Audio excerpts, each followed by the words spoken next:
తోడ్పాటు దయచేసినందుకు మీకు స్తోత్రం చెల్లిస్తున్నాం ప్రభా. ఇదిగో నాయన, ఒక దినము మీ ఆవరణంలో గడుపుట 1000 దినముల కంటే శ్రేష్టమని చెప్పారు ప్రభా. మేము తండ్రి 3 దినాలు మీ ఆవరణంలో గడిపే భాగ్యాన్ని, అదృష్టాన్ని నాకు దయచేసినందుకు మీకు స్తోత్రం చెల్లిస్తున్నాం ప్రభా. ఇదిగో నాయన, ఒక ఆత్మ రక్షించబడితే పరలోకంలో దేవదూతలు గొప్ప విందు జరుపుకుంటారని చెప్పినదిగా ప్రభా. అవును, నిజమే ప్రభా. ఈ లోకంలో తండ్రి అయ్యా నిత్య నరకాగ్ని నుంచి ఒక ఆత్మ తప్పింపబడితే ఎంతో సంతోషం కదా ప్రభా. నిజమే నాయన ప్రభా, మాకు అట్టి సంతోషాన్ని నాకు దయచేసినందుకు మీకు స్తోత్రం చెల్లిస్తున్నాం ప్రభా. ఇదిగో నాయన, బిడ్డల యవనస్తులనైనా 11 మంది మీరు రక్షించుకున్నారు ప్రభా. అయ్యా, ఇది మీ కృపనైనా, మీ ఆశీర్వాదం ప్రభా. ఇది దీంట్లో మా శక్తికి కానీ మా యొక్క ఏమీ లేదు ప్రభా. మేము ఒట్టివారం మట్టివారం ప్రభా. మమ్మల్ని ప్రేమించి మాకు అనుగ్రహించిన ఈ గొప్ప ఆశీర్వాదాన్ని ప్రభా మేము నమ్మకంగా కాపాడుకుంటానికి సహాయం చేయమని కోరుకుంటున్నాం ప్రభా. అలాగే తండ్రి, రక్షణ పొందినటువంటి తల్లిదండ్రులు అంటే మేము ప్రభా అయ్యా బిడ్డలకు మాదిరికరమైన జీవితం జీవించడానికి సహాయం చేయమని కోరుకుంటున్నాం ప్రభా. నిజమే నాయన, తల్లిదండ్రులను చూసి బిడ్డలు నేర్చుకుంటారు ప్రభా. కాబట్టి నాయన, మా దైనందిన జీవితంలో ప్రభా మేము ఎల్లప్పుడూ మీ ఎడల భయభక్తులు కలిగి జీవించడానికి సహాయం చేయమని కోరుకుంటున్నాం ప్రభా. మీ దాసుని ద్వారా ఏదైతే ప్రభా మీరు మాతో మాట్లాడుతున్నారో ఆ మాటలను వినడం కాదు కానీ ప్రభా, వాక్యానుసారంగా జీవిస్తూ ఆ మాటల ప్రకారం మా బిడ్డలను కూడా ప్రభా మీ ఎడల భయభక్తులు కలిగి పెంచడానికి తగిన జ్ఞానాన్ని మాకు దయచేయమని కోరుకుంటున్నాం ప్రభా. మా దేవా, నీకు స్తోత్రం చెల్లిస్తున్నాం తండ్రి. ఇదిగో ప్రభా, మేము బ్రతుకుతున్నామంటే కారణం మీ యొక్క వాక్యమే నాయన. మీ వాక్యమే మమ్మల్ని బ్రతికిస్తుంది, మీ వాక్యమే మమ్మల్ని జీవమార్గంలో నడిపిస్తుంది నాయన. కాబట్టి ప్రభా అయ్యా, ప్రతిసారి ప్రభా మీరు మాతో మాట్లాడుతున్నప్పుడు నాయన మా హృదయాలు సరిచేసుకుంటానికి, మా జీవితాలు సరిదిద్దుకుంటానికి సహాయం చేస్తున్నందుకు మీకు స్తోత్రం చెల్లిస్తున్నాం ప్రభా. మా దేవా, నీకు వేలాది వందనాలు తండ్రి. ఏమిచ్చి మీకు రుణం తెచ్చుకోం ప్రభా. మా పాపముల చేతనో అపరాధముల చేతనో చచ్చిన స్థితిలో ఉన్నటువంటి మమ్మల్ని ప్రభా మీ కృప చేత రక్షించి, మీ రక్తము చేత పరిశుద్ధపరిచి ప్రభా మీ రాజ్యానికి మమ్మల్ని అందరినీ వారసులుగా చేసినందుకు మీకు స్తోత్రం చెల్లిస్తున్నాం నాయన. ఇదిగో ప్రభా, ప్రతి ఒక్కరిని మీ చేతికి అప్పగిస్తున్నాం ప్రభా. అయ్యా, మేము ఎప్పటి వరకు తండ్రి ఈ భూమి మీద ఉంటామో తెలీదు, మీరు రాకడ ఎప్పుడో మాకు తెలియదు కానీ ప్రభా అయ్యా, మీరు రాకడ వరకు తండ్రి నమ్మకంగా, నీతిగా, యథార్థంగా బిడ్డలు ఏదైతే చెప్పారో ప్రభా నీతిగా యథార్థంగా బ్రతుకుతూ అయ్యా మీ యొక్క రాకడకు ఎదురు చూసే వారంగా ఉండటానికి సహాయం చేయమని కోరుకున్నాం తండ్రి. మరణం వరకు నాయన నమ్మకంగా, నీతిగా, యథార్థంగా బ్రతుకుతూ బడా నమ్మకమైన నా కుమారుడా, నా కుమారి అని అనిపించుకునే భాగ్యాన్ని మాకు దయచేయమని కోరుకుంటున్నాం తండ్రి. ఇదిగో ప్రభా, బిడ్డల్ని మీ చేతికి అప్పగిస్తున్నాం ప్రభా. బిడ్డలు తండ్రి లోకంలో ఉన్నప్పుడు ప్రభా మీ దేవదూతల సహాయం దయచేయమని కోరుకుంటున్నాను నాయన. ప్రభా, ఎవరైతే మీ ఎడల భయభక్తులు కలిగి ఉంటారో ప్రభా వారి చుట్టూ మీ దేవదూతల కాపుదల ఉంటుందని మీరు వాక్యం ద్వారా మాకు తెలియజేశారు ప్రభా. అయ్యా, ఈ లోకంలో బ్రతికినంత కాలం కూడా ప్రభా మేము ఎల్లప్పుడూ మీ పాదాల దగ్గర ఉండడానికి సహాయం చేయండి, మీ ఎడల భయభక్తులు కలిగి ఉండడానికి సహాయం చేయమని కోరుకుంటున్నాను నాయన. అంతవరకు నీకు నమ్మకమైన సాక్షిగా నిలబెట్టమని తండ్రి. అలాగే ప్రభా మీ దాసుని జ్ఞాపకం చేసుకోండి, మంచి ఆరోగ్యం దయచేయండి. మీ దాసుని ద్వారా ప్రభా మమ్మల్ని వాక్యంలో బలపరుస్తున్నందుకు, స్థిరపరుస్తున్నందుకు అయ్యా ప్రభా మమ్మల్ని ఎంతో ఉజ్జీంపజేస్తున్నందుకు మీకు స్తోత్రం చెల్లిస్తున్నాం నాయన. మా దేవా, నీ పాదాలకు వేలాది వందనాలు తండ్రి. సహాయం చేసి మీ కృప మా అందరికీ దయచేయమని మా ప్రభువు, మా రక్షకుడు, మీ ప్రియకుమారుడునైన యేసుక్రీస్తు నామమున అడిగి వేడుకొంచున్నాం తండ్రి.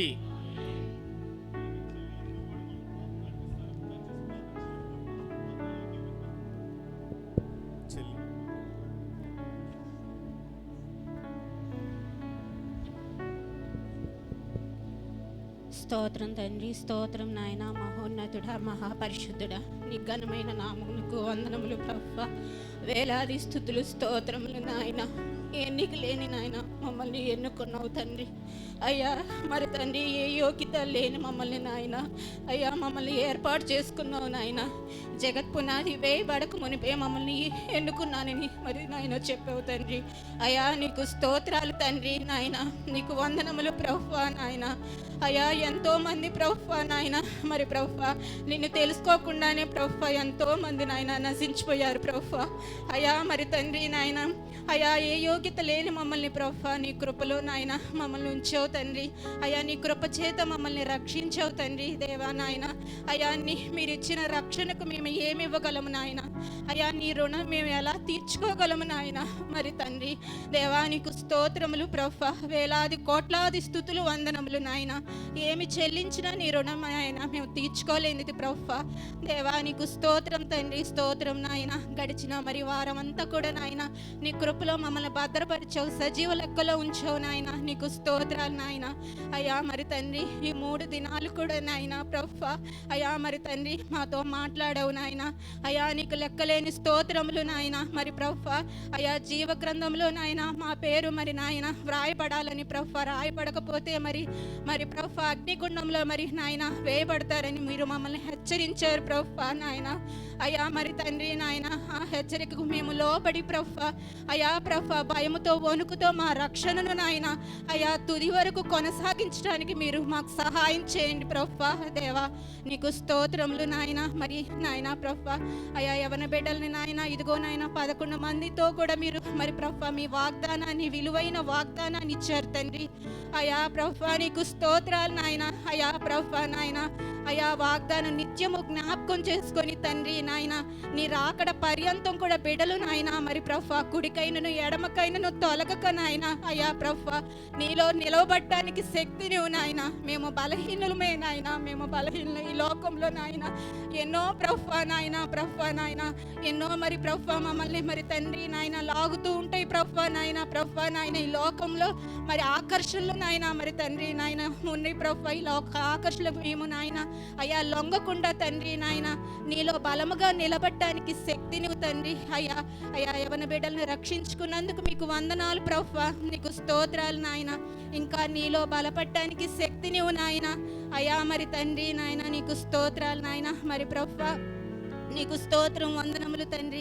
ఇంకా రక్షింపబడని వారిని కూడా మీరు నాయన అయ్యా మరి నాయన వారితో మాట్లాడండి ప్రభా నాయన. అయ్యా ప్రభా నాయన తండ్రి నీకు స్తోత్రాలు నాయన. తండ్రి నీకు వందనములు నాయన. ఇంకా మరి నాయన తమ హృదయాలను నాయన ఎంతమంది అయితే కఠినపరుచుకొని ఉన్నారో వారితో మీరు మాట్లాడండి ప్రభా నాయన. అయ్యా ప్రభా నాయన నీకు స్తోత్రం నాయన. తండ్రి నీకే వందనములు ప్రభా నాయన. అయ్యా మరి తండ్రి చిన్న ప్రార్థన నాయన మరి ప్రభా జరగబోయే ఆరాధన అంతట్లో కూడా నాయన మీరు తోడుగా ఉండి నడిపించమని యేసు నామమున అడిగి వేడుకొంచున్నాను తండ్రి. ఆమేన్ ఆమేన్. పరిశుద్ధ గ్రంథము నుంచి కీర్తనల గ్రంథము 119వ కీర్తన.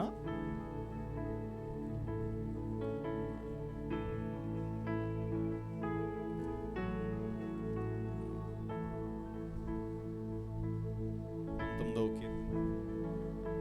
61 నుంచి 70 వరకు ఉత్తర ప్రత్యుత్తర రీతిలో మనం చదువుకుందాం. మన మధ్యలో ఉన్న టింకు లేడా? ఓకే, రవిబాబు అన్న. కీర్తనల గ్రంథం 119వ కీర్తన 61 నుంచి 70 వరకు ఉత్తర ప్రత్యుత్తర రీతిలో చదువుకుందాం. కీర్తనల గ్రంథము 119వ కీర్తన 61 నుంచి 70 వచనాలు చదువుకుందాం. భక్తిహీనుల పాశములు నన్ను చుట్టుకొని ఉన్నను, నీ ధర్మశాస్త్రమును నేను మరువలేదు.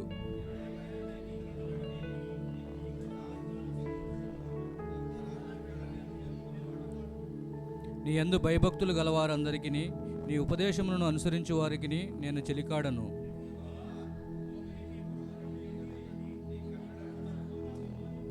యెహోవా నీ మాట చొప్పున నీ సేవకునికి నీవు మేలు చేసి ఉన్నావు.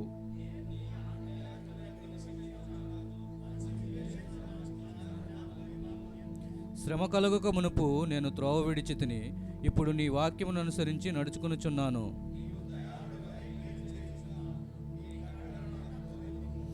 గర్విష్ఠులు నా మీద అబద్ధములు కల్పించుదురు, అయితే పూర్ణ హృదయముతో నేను నీ ఉపదేశములను అనుసరించును.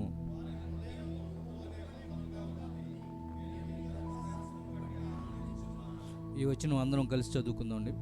వారి హృదయము క్రొవ్వు వలె మందముగా ఉన్నది, నేను నీ ధర్మశాస్త్రమును బట్టి ఆనందించుచున్నాను. ఆమె.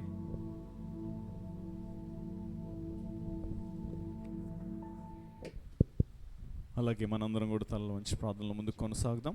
మనం ప్రభు ప్రేమించి మనకిచ్చిన స్వరములతో ఆయన ఘననామను ఆరాధించుటకు మన హృదయం తెరిచి ఆయన స్తుతించుటకు మనందరం కూడా ప్రయత్నం చేద్దాం. ఆరాధించేదనయ్యా స్తుతి అర్పణలతో, ప్రణుతించేదనయ్యా పవిత్ర హృదయముతో. అసాధ్యుడా అసమా ప్రియుడా నా యేసయ్యా, అసాధ్యుడా అసమానుడా ప్రియుడా నా యేసయ్యా. సాధ్యమా నీక సాధ్యమగునా, ఏదైనా నీ ఎదుట నిలువగలవా. అందరం సాధ్యమా నీక సాధ్యమగునా, ఏదైనా నీ ఎదుట నిలువగలవా. ఆరాధించేదనయ్యా స్తుతి అర్పణలతో, ప్రణుతించేదనయ్యా పవిత్ర హృదయముతో. ఆరాధించేదనయ్యా స్తుతి అర్పణలతో, ప్రణుతించేదనై పవిత్ర హృదయముతో.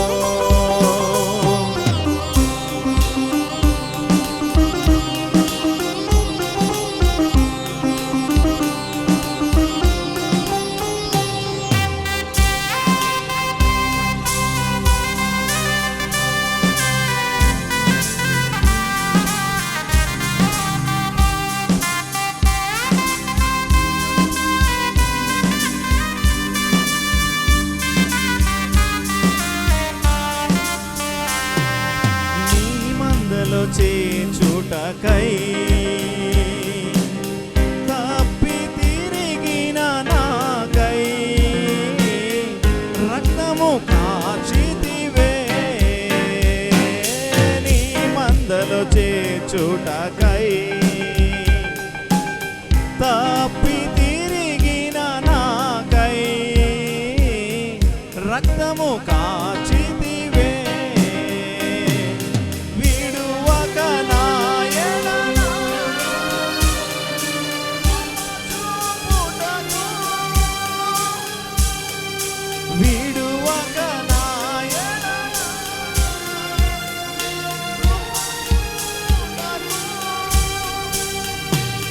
నీక సాధ్యమా నా ప్రియ యేసయ్యా, నీక సాధ్యమా నా ప్రియ యేసయ్యా. ఆరాధించేదనయ్యా స్తుతి అర్పణలతో, ప్రణుతించేదనయ్యా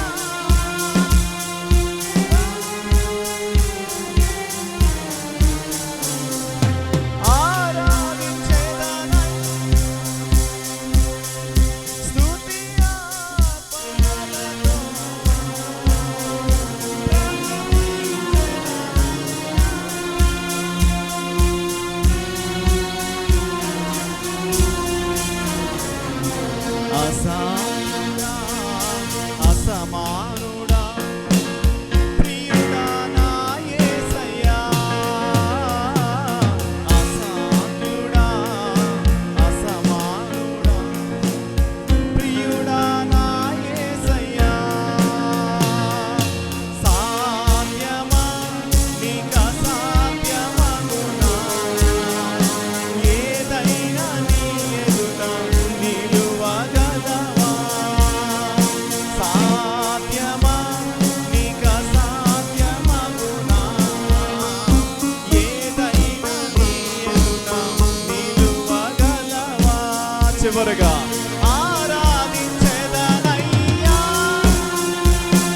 స్తుతి అర్పణలతో, ప్రణుతించేదనయ్యా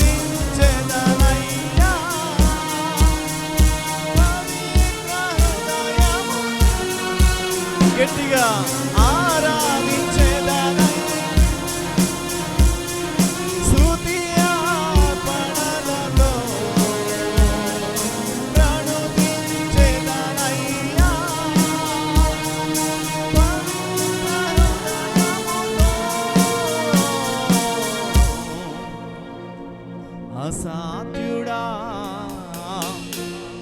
అసమానుడా ప్రియుడా నా యేసయ్యా. సాధ్యమా నీక సాధ్యమగునా ఏదైనా నీ ఎదుట నిలువగలవా. ప్రార్థన చేసుకుందాం. ఈ సమయంలో అసాధ్యుడైన దేవుని కలిగి ఉన్నాం. దేని విషయం కూడా చింతించొద్దు, దేని విషయం కలవరపడొద్దు. ఆ కనికరం కలిగిన దేవుని పాదాల దగ్గర ప్రణమిలుదాం, ప్రార్థిద్దాం. సమయంలో దేవుని యొక్క వాక్యం కొరకై సురేంద్ర ప్రార్థన చేస్తాడు. మహాగండ మహోన్నతుడా పరిశుద్ధుడా నీ పాదాలకు వందనాలు, వేలాది స్తుతులు స్తోత్రాలు చెల్లిస్తున్నాం తండ్రి. నాయన మరి ఒక శ్రేష్టమైన పునరుద్ధాన దినములోనికి ప్రభా మీరు మమ్మల్ని నడిపిన విధానాన్ని బట్టి మీకు స్తుతులు స్తోత్రాలు చెల్లిస్తున్నాం ప్రభా. నాయన ఇక్కడ కూడి ఉన్న ప్రతి ఒక్క బిడ్డను మీరు జ్ఞాపకం చేసుకోండి ప్రభా. తీసుకొచ్చిన ప్రతి బిడ్డను బట్టి మీకు స్తుతులు స్తోత్రాలు చెల్లిస్తున్నాం నాయన. అలాగనే ప్రభా సేవకులను కూడా నాయన క్షేమకరంగా మా మధ్యకి నడిపించిన విధానాన్ని బట్టి మీకు స్తుతులు స్తోత్రాలు చెల్లిస్తున్నాం ప్రభా. నీ వాక్య ధ్యానంలోనికి మేము వెళ్ళుచుండగా మీరు జ్ఞాపకం చేసుకుని వేడుకుంటున్నాం ప్రభా. సేవకుల ముఖాంతరంలో నుంచి ప్రభా మీరు మాతో సూటిగా మాట్లాడి ప్రభా మమ్మల్ని సరిచేయమని వేడుకుంటున్నాం, సహాయం చేయమని వేడుకుంటున్నాం ప్రభా. మా ధ్యాస ఏకాగ్రత ప్రభా నీ వాక్యం మీద ఉండునట్లుగా సహాయం చేసి కృప చూపించండి ప్రభా. నీ మాట నాయన శుద్ధి వంటిది ప్రభా, నాయన అది బండలను బద్దలు చేసేది నాయన. అలాగే మా హృదయాన్ని మీరు బద్దలు చేయమని వేడుకుంటున్నాం ప్రభా. నాయన నీ సన్నిధిలో మేము సరిచేయబడినట్లుగా సహాయం చేసి కృప చూపించండి. ఈ సేవకుల్ని ప్రభా మీరు వాడుకుని మాతో మాట్లాడమని యేసయ్య అతి పరిశుద్ధ నామమున అడిగి వేడుకుంటున్నాం తండ్రి. ఆమేన్. ఆమేన్. దయతో కూర్చుందాం, దయతో కూర్చుందాం. దయచేసి మీరు కూర్చునేటప్పుడు మీ ముందు చైర్స్ ఖాళీ.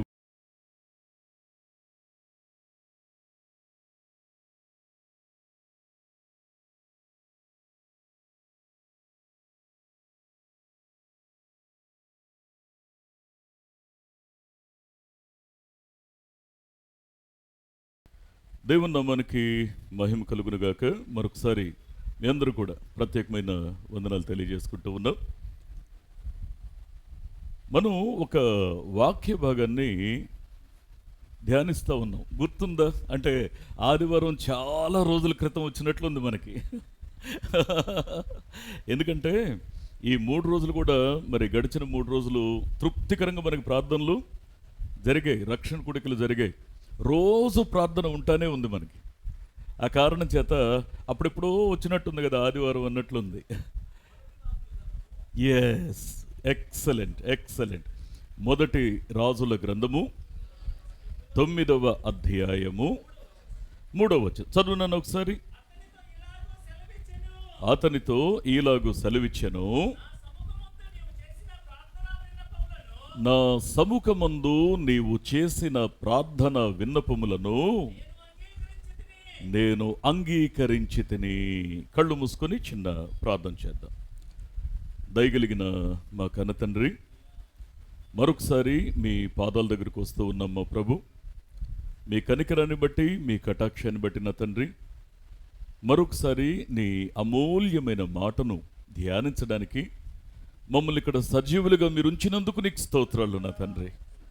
అయ్యా తననైనా మరి ఈరోజు నీ మాటల్ని ధ్యానిస్తూ ఉండగా అయ్యా ఒక్కసారి మమ్మల్ని అందరినీ కూడా జ్ఞాపకం చేసుకోండి. నీ మాటలు వివరించడానికి నేను తగిన వాడిని కాదు, నా జ్ఞానం చాలదు. మీరు నాతో మాతో మాట్లాడి మీ నామానికి మహిమ తెచ్చుకోనండి. వాక్యము నీది, మాట్లాడువారు మీరు, ప్రజలు నీవారు, సమయము మీరు నిర్ణయించింది.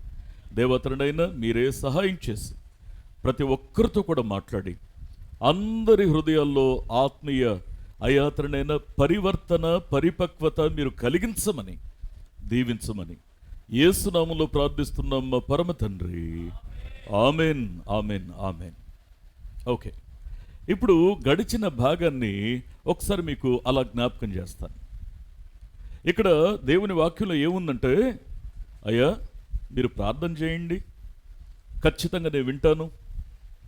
నా సముఖమందు మీరు చేసే ప్రార్థన విన్నపములను నేను అంగీకరిస్తాను. మీకేం డౌట్ వద్దు. ఇది దేవుని వాక్యం సెలవిస్తున్నటువంటి మూలవాక్యం. వెంటనే యేసుప్రభు దగ్గరికి వస్తే యేసుప్రభు ఏమన్నారంటే, నువ్వు అసలేం ప్రార్థన చేయట్లేదు నా దగ్గర. అదేంటి ప్రభు, నేను ప్రార్థన చేయకపోవటం ఏంటి?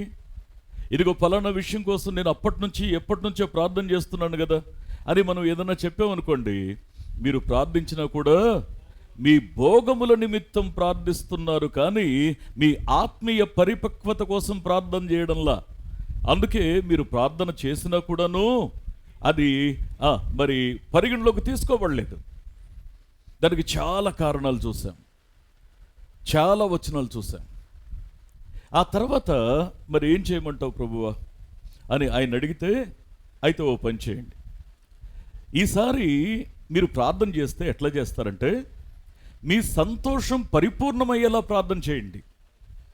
అవునా ప్రభువా, సంతోషం పరిపూర్ణమయ్యేలా ప్రార్థన చేయాలా అంటే, ఇంతకీ సంతోషం అంటే నువ్వు శారీరకంగా సంతోషిస్తావా, ఆత్మీయంగా సంతోషిస్తావా, నువ్వు దేని విషయంలో ఎక్కువ కనెక్ట్ అవుతూ ఉంటావు? ఇది వ్యక్తిగతంగా ఎవరికి వాళ్ళం పరీక్షించుకోవాలి. సరే, ఇప్పుడు దేవుని దగ్గరకు వచ్చి, దేవా నా సంతోషం పరిపూర్ణమయ్యేలా నేను ప్రార్థించాలంటే ఎలా ప్రార్థించాలి? నా సంతోషం నేను ఆత్మీయంగా మరి తృప్తికరంగా నేను ప్రార్థించుకోవాలి అంటే నేను ఎట్లా ప్రార్థించాలి? కనీసం అలా ప్రార్థించిన వారు, ఆ అనుభవం ఉన్న వాళ్ళు ఎవరన్నా ఉన్నారా అంటే దేవుడు వెలుగులోకి దావీదును తీసుకొచ్చాడు. దావీదును తీసుకొచ్చిన తర్వాత ఇప్పుడు దావీదు అంటాడు, అయ్యా ఎట్లా ప్రార్థించాలి అని అంటే, ఒకటి నమ్మి ప్రార్థించాలి అంటాడు. రెండవది మనస్సును ఆయన తట్టు ఎత్తి ప్రార్థించాలి అని అంటాడు. ఎంత నమ్మి ప్రార్థించినా, ఎంత మన మనస్సును ఏకాగ్రతను ఆయన మీద నిలిపి ప్రార్థించినా, మూడవ మెట్టు కీలకమైంది. ఏంటి అంటే, అయ్యా నేనేదో పరిపక్వం చెందానని నేను అనుకోవడంలా, మూడవది ప్రార్థించేటప్పుడు నేను నడువవలసిన త్రోవను నాకు నేర్పించు. నువ్వు నేర్పించకపోతే నా బ్రతుకులో నేను అందునిగానే బ్రతికేస్తాను, నిరుపయోగంగానే బ్రతికేస్తాను. కాబట్టి ఇప్పుడు నేను నీ పాదాల దగ్గర అడుగుతుంది ఏంటి అంటే, ఖచ్చితంగా నేను ఎలా నడవాలో, ఎలా బ్రతకాలో నాకు నేర్పించు, నువ్వు నేర్పించు. నేను నీ దగ్గర కనిపెడుతున్నాను. అవునా, నిజమేనా? అట్లయితే చెప్తున్నాను చూసుకో అని ఇప్పుడు ప్రభువు మాట్లాడడం ప్రారంభించాడు. ప్రభువు మాట్లాడుతూ ఆయన ఏం చెప్పారంటే, యోహాను సువార్త 12వ అధ్యాయము అక్కడ 26వ వచనంలో ప్రభువు మనం ఎలా బ్రతకాలో నేర్పించే ప్రయత్నం చేస్తూ మొదటి మాట ఏమన్నాడంటే, నన్ను సేవించండి అని అన్నాడు. రెండవ మాట ప్రభు ఏం చెప్పారంటే, నన్ను వెంబడించండి, నన్ను వెంబడించండి. ఇప్పుడు ఈ రెండు మాటలు చెప్పిన తర్వాత ప్రభువు ఇక్కడ మూడవ మాట చెప్తున్నాడు. సరే, సేవించండి అంటే ఏంటో, వెంబడించండి, అనుసరించండి అంటే ఏంటో కొంత మనం నేర్చుకునే ప్రయత్నం చేశాం. ఇప్పుడు ఈ రోజున మూడవ మాటని మనం ధ్యానించబోతున్నాం. మూడవ మాట ప్రభు ఏమని చెప్తున్నారంటే, ఇక్కడ అదే యోహాను సువార్త 12వ అధ్యాయము 26వ వచనాన్ని మనం చూస్తే, ఒకడు నన్ను సేవించిన ఎడల, దానిపై ఉన్న మాట చదవాలి, మిస్ చేశారు ఒకటి. అప్పుడు నేను ఎక్కడ ఉందునో అక్కడ నా సేవకుడు ఉంటాడు. గట్టిగా చప్పట్లు కొడుతూ దేవుని మహింపరుద్దాం ఒకసారి. ఇప్పుడు ఒక ప్రాముఖ్యమైన కీలకమైన విషయాన్ని ధ్యానించబోతున్నాం. ప్రభు అన్నాడు, ఒకటి నన్ను సేవించండి. ఎలా బ్రతకాలో నేర్పించమన్నావుగా, ఎలా జీవించాలో నాకు నేర్పించు అన్నావుగా, నన్ను సేవించు. రెండవది నన్ను వెంబడించు. ఇప్పుడు ఈ రెండు సేవిస్తూ వెంబడిస్తూ ఉంటే అంటే ఏంటో మనం చూసాం. సేవించడం, వెంబడించడం అంటే ఇప్పుడు ఈ రెండు గనక ప్రాపర్గా చేయగలిగితే అప్పుడు ఒక కీలకమైన విషయాన్ని గుర్తుపెట్టుకోండి. నేను ఎక్కడుంటానో నువ్వు అక్కడుంటావు, నన్ను సేవించేవారు అక్కడ ఉంటారు. అంటే దేవుని వాక్యాన్ని మనం జాగ్రత్తగా అర్థం చేసుకునేటువంటి ప్రయత్నాన్ని మనం చేస్తే ఇక్కడ ఒక విషయాన్ని మనం గమనించాలి. ప్రభువు ఎక్కడుంటాడో అక్కడ మనం ఉండాలి అంటే ఇది చిన్న విషయం కాదుగా. ప్రభువు ఎక్కడుంటారో అక్కడ మనం ఉండాలి అంటే ఇది సామాన్యమైనటువంటి మాట కాదు కదా. అందుకే ఇప్పుడు అసలు ప్రభువు ఉన్న చోట మనం ఉండడం సాధ్యమేనా? సాధ్యం కాకపోతే ప్రభు చెప్తారా? ఖచ్చితంగా ఇది సాధ్యమే. ఎందుకంటే ఆయన అబద్ధమాడుటకు నరమాత్రుడు కాడు, అబద్ధం చెప్పడు. సో ఇప్పుడు నేనేం తెలుసుకోవాలి, మనం ఏం తెలుసుకోవాలంటే, దేవా ఒక అమూల్యమైన మాట చెప్పావు. నిజంగా నువ్వున్న చోట నేనుండడం అంటే దాని అర్థం ఏంటంటే పరలోకం అనే నీ ఇంట్లో నీతో కలిసి నేనుండే భాగ్యాన్ని నాకు ఇస్తానని నువ్వు చెప్పావు. అయితే ఇలా నేను నీతో ఉండాలంటే నా బ్రతుకులో ఏం జరగాలి? నెంబర్ 1, కొలస్సీ పత్రిక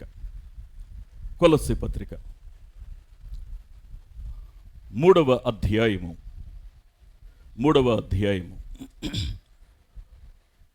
2 నుండి 4 వచనాలు మనం చూడబోతున్నాం. 2వ వచనం చదవండి. అక్కడ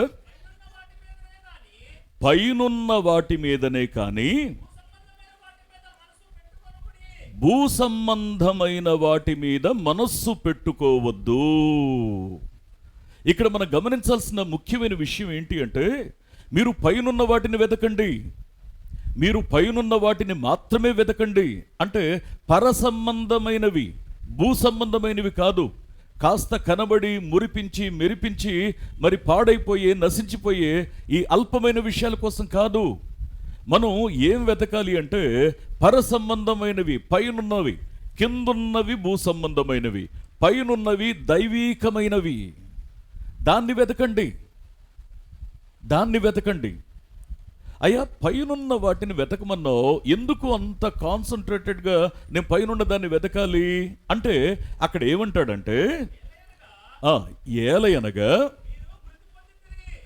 ఆత్మ చెప్పుచున్న మాట చెవిగలవాడు వినుగాక. ఎందుకు మీరు పైనున్న వాటిని వెతకాలి అంటే మీరు మృతి పొందారు. అదేంటి ప్రభువా, బాగానే ఉన్నాను, ఊపిరాడుతుంది, కొట్టుకుంటుంది గుండె, అంతా బాగానే ఉన్నానుగా, నేను చచ్చిపోవడం ఏంటి, నేను మృతి చెందడం ఏంటి అంటే ఆయనున్న చోట మనం ఉండాలి. అంటే ఇక్కడ మనం అర్థం చేసుకోవాల్సిన విషయం ఏంటి అంటే, అయ్యా ఇక్కడ ఉన్నప్పుడు మృతి చెందిన వ్యక్తిగా నీవు నేను బ్రతికే విషయంలో జాగ్రత్త పడకపోతే అక్కడ ఆయనతో జీవించేవారిగా అక్కడ కలిసి ఉండడం సాధ్యం కాదు. ఇంతకీ అసలు మృతి చెందడం అంటే అర్థం ఏంటి? మృతి చెందిన వారి బ్రతుకులు ఎలా ఉంటాయి? రోమాపత్రిక 6వ అధ్యాయము 11వ వచనాన్ని ఒక్కసారి మనం చూసినట్లయితే, అటువలే మీరును పాపము విషయమై మృతులుగాను దేవుని విషయమై క్రీస్తు యేసునందు సజీవులుగాను మిమ్మును మీరే ఎంచుకోండి. ఆత్మ చెప్పుచున్న మాట చెవిగలవాడు వినుగాక. మీరు మృతులైతేరి అంటే దాని అర్థం ఏంటి అంటే మనం నిజంగా చచ్చిపోయాం, చచ్చిపోయిన వారిగా బ్రతకాలి. దేని విషయంలో? పాపము విషయంలో చచ్చిన వారిగా బ్రతకాలి. క్రీస్తు విషయంలో సజీవులంగా మనం జీవించాలి. అంటే దాని అర్థం ఏంటంటే పాపం విషయంలో చచ్చిన వారిగా బ్రతకడం మనకు తెలియాలి. అసలు పాపం విషయంలో చచ్చిన వానిగా బ్రతకడం అంటే అర్థం ఏంటి? పాపం విషయంలో చచ్చిన వానిగా బ్రతకడం అంటే వారి జీవితాలు ఎలా ఉంటాయి? ప్రసంగి గ్రంథము 9వ అధ్యాయము 6వ వచనాన్ని ఒక్కసారి మనం చూసినట్లయితే చూడండి. చనిపోయిన వారిని గురించి మాట్లాడుతూ ఏమంటాడంటే, వారిక ప్రేమించరు, పగపెట్టుకొనరు, ఏమంటాడు? అసూయపడరు. వారు ప్రేమించరు, పగపెట్టుకోరు, అసూయపడరు. సూర్యుని క్రింద జరుగు వాటిలో దేని యందు కూడా వారికి ఎప్పటికి కూడా అసలు ఏమాత్రం కూడా వారికి పాలిభాగస్తులుగా ఉండరు, అసలు వాటి మీద ఆసక్తి ఉండదు, వారి ఇన్వాల్వ్మెంట్ కూడా ఉండదు. చూడండి, నేను క్రీస్తు విషయంలో సజీవునిగా, పాపం విషయంలో చచ్చిన వ్యక్తిగా ఉండాలి అంటే ఒకప్పుడు నేను ప్రేమించిన లోకాన్ని ఇక నేను ప్రేమించను. చచ్చిన వాని యొక్క జీవన శైలి ఎట్లా ఉంటుందంటే, వాడిక ప్రేమింపడు, నేను విడిచి వచ్చింది మళ్ళీ నన్ను ఆకర్షిస్తుంది అంటే అసలు పాపం విషయంలో నేను చచ్చానా లేదా అనేది ప్రశ్న. వాడిక ప్రేమింపడు. రెండవది, పగ పెట్టుకొనడు. ఎవరి మీద కూడా నువ్వు కష్టం పెట్టుకో, ఎన్నున్నా సరే ఆ క్షణానికి వదిలేస్తావంతే, దేవుడు చూసుకుంటాడులే. కానీ ఆ సమయంలో ఎన్నున్నా కానీ మనం ఏం చేస్తామంటే మనస్ఫూర్తిగా ఇక దేవుడు చూసుకుంటాడులే, కానీ నేను ఎందుకు ఎక్కువగా ఆలోచించి నా మనసు పాడు చేసుకోవాలి? ఎందుకు అంటే నేను క్రీస్తులో మరి పాపం విషయమై చచ్చినవానిగా ఉన్నప్పుడు ఒకటి, నేను లోకాన్ని ప్రేమించకూడదనేది ఎంత వాస్తవమో, రెండవది ఎవరి మీద కష్టం పెట్టుకోకూడదు. ఒకవేళ అవసరమైతే నీ జీవితానికి ఆ నష్టాన్ని కలిగించిన వ్యక్తి విషయంలో కూడా నువ్వు కష్టాన్ని పెట్టుకోవడానికి వీల్లేదు. ఎందుకు అంటే మీరు మృతి చెందారు. ప్రభువా, ఇది సాధ్యమేనా? అసలు ఇంత అవసరమా? అవసరమయ్యా బాబు. ఎందుకు అంటే ఇంత గనక చచ్చిన స్థితిలో ఆ సాధన నీ బ్రతుకులో లేకపోతే సజీవుడైన వానితో ఎలా కలిసి జీవిస్తావు? ఆయనున్న చోట నువ్వు ఉండాలని కోరుకోవడం కాదు, నువ్వు దానికి అనువుగా సాధన చేయాలి నీ బ్రతుకులో. ఒకటి, ప్రేమించరు లోకాన్ని. రెండవది, పగపెట్టుకోరు. మూడవది, అసూయపడరు. కొద్దిమంది నవ్వుతూనే ఉంటారు, అంటారు. ఆ చిన్న నవ్వులోనే చాలా చాలా అదే విన్నానులే చెప్పారు అదేలే అయిపోయింది. మనసులో పగ ఎంత పాపమో, అసూయపడడం కూడా అంతే పాపం.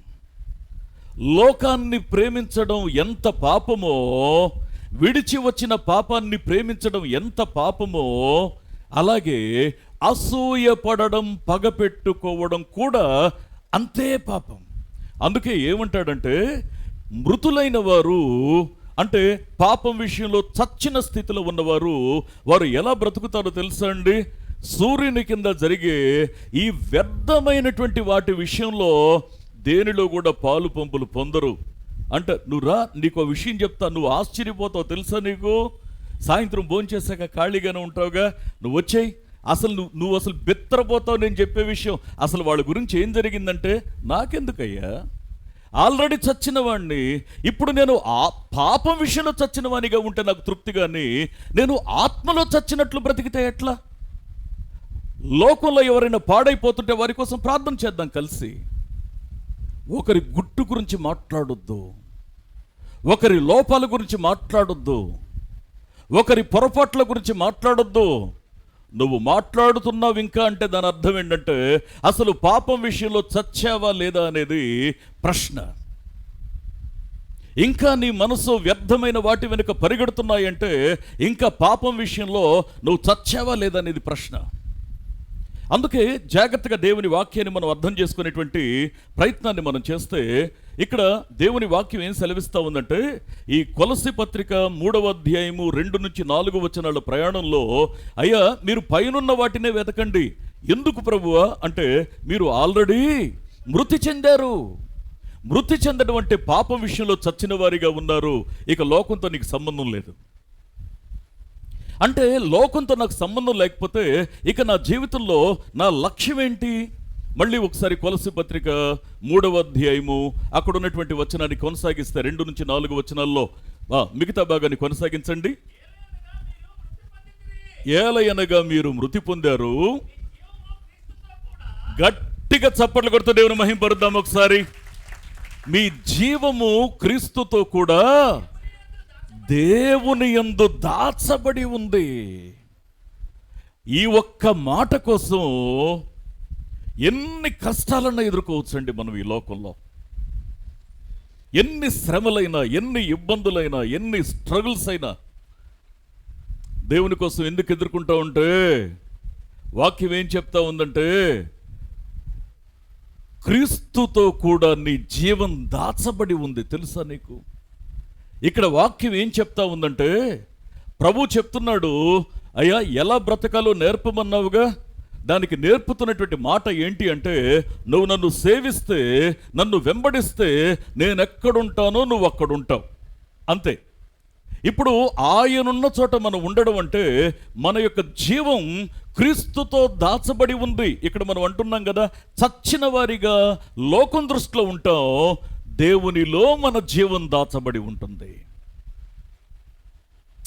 ఎంత ఆశీర్వాదకరమైనటువంటి అంశాన్ని దేవుడు మాట్లాడుతూ ఉన్నాడు.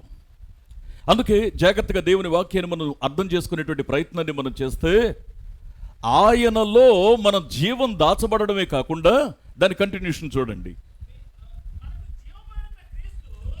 మనకు జీవమయ్యున్న క్రీస్తు ప్రత్యక్షమైనప్పుడు మీరును ఆయనతో కూడా మహిమయందు ప్రత్యక్షపరచబడుదురు. గట్టిగా చప్పట్లు కొడుతూ దేవుని మహిమపరుద్దాం ఒకసారి. క్రీస్తు ప్రత్యక్షమవుతాడు, అప్పుడు మీరు కూడా ఆయనతో మహిమలో ప్రత్యక్షమవుతారు. దేవుని వాక్యాన్ని మనం జాగ్రత్తగా అర్థం చేసుకునేటువంటి ప్రయత్నాన్ని మనం చేస్తే, అందుకే పౌలు భక్తుడు ఏమంటాడో తెలుసా అండి, మనం ఇక్కడ బ్రతికేటప్పుడు రోమపత్రికలో చెప్పాడు, చచ్చిన వారిగా ఉండడం అంటే పాపం విషయంలో చచ్చిన వారిగా మనం ఉండాలని.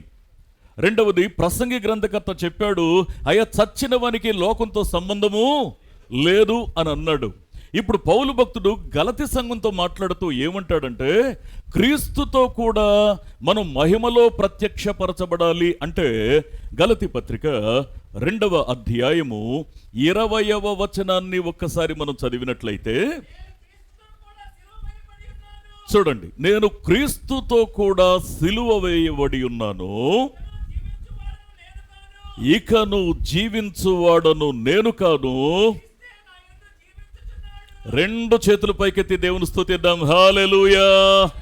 ఇక భూమి మీద మనం బ్రతుకుతున్నప్పుడు పాపం విషయంలో చచ్చిన వారిగాను, లోకంతో సంబంధం లేకుండా బ్రతికే జీవితాన్ని కలిగి ఉండడంతో పాటు ఇక్కడ వాడుతున్న అమూల్యమైన మాట ఏంటి అనంటే, క్రీస్తు నాలో బ్రతుకుతూ ఉండాలి.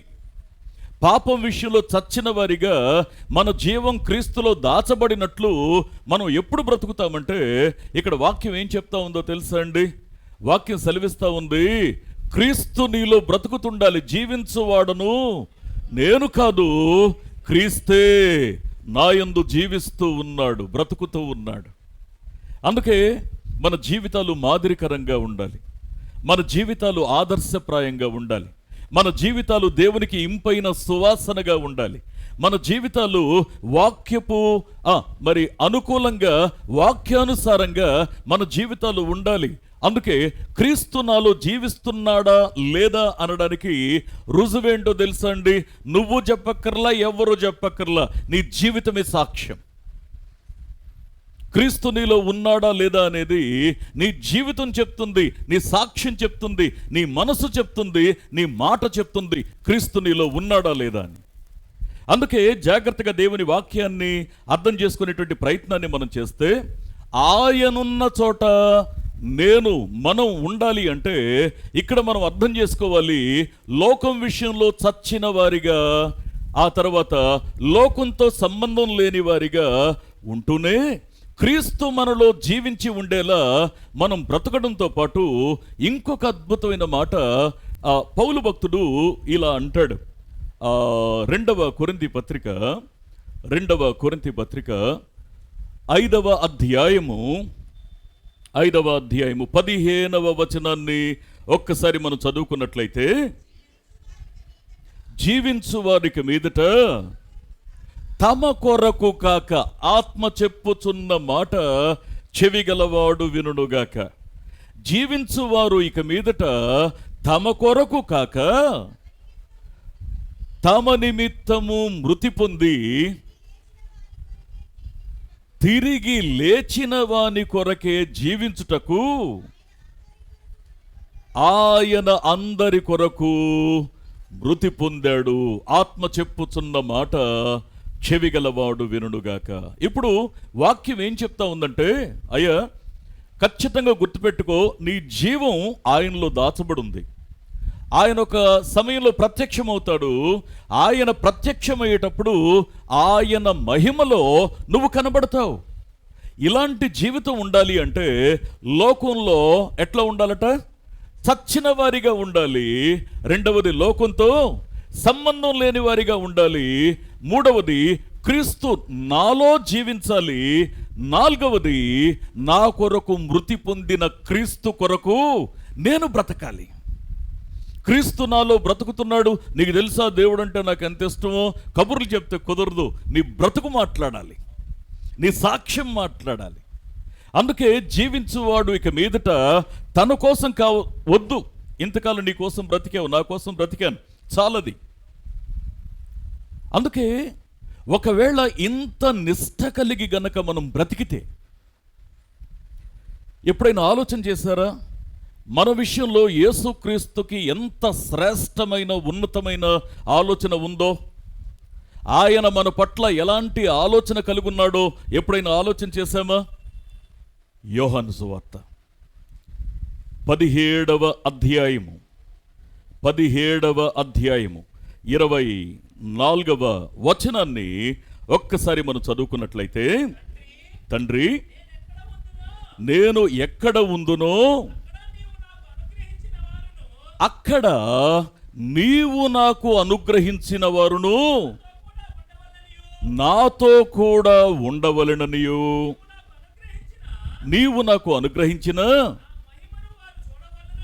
నా మహిమను వారు చూడాలని కోరుతున్నాను. గట్టిగా చప్పట్లు కొడుతూ దేవుని మహింపరుద్దామా ఒకసారి. సాక్షాత్తు యేసు ప్రభు ఏమంటున్నారో తెలుసా అండి? ఏమంటున్నారంటే, తండ్రి తండ్రి నేను ఎక్కడ ఉండాలని నువ్వు నిర్ణయించావో నేను ఒక కోరిక కోరుతున్నాను నిన్ను. ఏంటది అంటే, నేనెక్కడుంటానో నువ్వు నాకు ఇచ్చిన వాళ్ళు కూడా నాతో అక్కడే ఉండాలి. హల్లెలూయా. దేవుని యొక్క వాక్యం సెలవిస్తున్నటువంటి సత్యం ఏంటో తెలుసా? యేసు ప్రభు ఊరికే ఫ్లోలో మాట్లాడలేదండి. నన్ను సేవించేవాడు, నన్ను వెంబడించేవాడు నేను ఎక్కడుంటానో అక్కడుంటాడు. ఇది దేవుని ప్రమాణం. అందుకే ప్రభు ఇక్కడ మరలా దాని గురించి వెల్లడి చేస్తా ఉన్నాడు. తండ్రితో మాట్లాడుతున్నాడు. ఏమంటున్నాడంటే, అయ్యా నువ్వు నాకు ఇచ్చిన వారు నేనెక్కడుంటే వారక్కడుండాలి. ఇంకో విషయం ఏంటి అంటే, వారు నా మహిమను చూడాలి. ఇదే అధ్యాయంలో యోహాను సువార్త 17వ అధ్యాయము 22వ వచనాన్ని కూడా ఒకసారి మనం చదివినట్లయితే, మనము ఏకమై ఉన్నలాగున వారును ఏకమై ఉండాలి అని నీవు నాకు అనుగ్రహించిన మహిమను నేను వారికి ఇచ్చాను. చప్పట్లు కొడుతూ దేవుని మహిమపరుద్దాం ఒకసారి. బా మీకు తెలుసా అండి ఏమిచ్చాడు నాకు అంటున్నావు? నువ్వు ఏం చేశాడు దేవుడు నాకు అంటున్నావు? నువ్వు ఇబ్బందులో ఉన్నావేమో, నిజమే కావచ్చు. నువ్వు ఆర్థిక పరంగా చితికిపోయి ఉన్నావేమో, నిజమే కావచ్చు. ఆరోగ్యరీత్యా ఒకవేళ స్ట్రగుల్స్లో ఉన్నావేమో, నిజమే కావచ్చు. అసలు దేవుడు నీకేమిచ్చాడో నీకు అర్థమైతే, మనం నిజంగా ఆయన ఇచ్చిన దానితో పోలిస్తే అసలు మన జీవితం కూడా వెలకట్టని, అసలు దాన్ని ఎంపిక చేయడానికి కూడా వీల్లేదు. అసలు ఎంత అల్పులమో తెలుసా అండి? ఇంత అల్పులకి దేవుడు అంటాడు, నిజంగా అయ్యా ఏం చేద్దాం వీళ్ళ విషయం అంటే, కుమారుడు మాట్లాడుతూ అంటాడు, అయ్యా నువ్వు నేను ఎట్లయితే ఏకంగా ఉన్నామో వారు కూడా ఏకమై. అంటే అర్థమవుతుందా? నేనున్న చోట మీరు కూడా ఉండాలి అనేది ఎక్కడో ఒక చోట ఆయన మరి ఫ్లోలో మాట్లాడింది కాదు, ఇంటెన్షనల్గా మాట్లాడిన మాట. అందుకే వాక్యాన్ని మనం జాగ్రత్తగా అర్థం చేసుకుంటే, అయ్యా నేను నీతో ఉండాలంటే ఎట్లా కుదురుద్ది? ఎందుకు అంటే, అయ్యా నీ దగ్గర అక్కడ ఉన్నటువంటి అట్మాస్ఫియర్ అంతా వేరుగా ఉంటుంది. సమీపింపరాని తేజస్సులో నువ్వు వసించే అమరత్వం కలిగిన వాడవు. ఆ ప్రభావము, ఆ ప్రకాశము, ఆ వెలుగు, ఆ మహిమ దేవదూతలే నిన్ను చూడలేక 2 రెక్కలతో ముఖాన్ని కప్పుకొని, 2 రెక్కలతో తమ కాళ్లను కప్పుకొని, నిన్ను చూడగలిగే తాహత్తు మాకు లేదు, నీ సన్నిధిలో నిలిచే తాహత్తు మాకు లేదని మరొక 2 రెక్కలతో ఎగురుతూ యెహోవా పరిశుద్ధుడు పరిశుద్ధుడు పరిశుద్ధుడు అని నిన్ను స్తుతిస్తూ గాన ప్రతిగానాలు చేస్తా ఉంటే, అంత మహిమలో ఉన్న నీతో నేను కలిసి జీవించడం అంటే ఎలా సాధ్యమవుతుంది అంటే, ప్రభు అంటాడు, నా మహిమను నేను వారికి, చదవండి మళ్ళీ ఒకసారి 22వ వచనం, మనము ఏకమయ్యున్నలాగున వారును ఏకమై ఉండాలని, చూడండి, నీవు నాకు అనుగ్రహించిన మహిమను నేను వారికి ఇచ్చాను. నమ్మితే గట్టిగా చప్పట్లు కొడితే దేవుని మహిమపరుద్దాం ఒకసారి.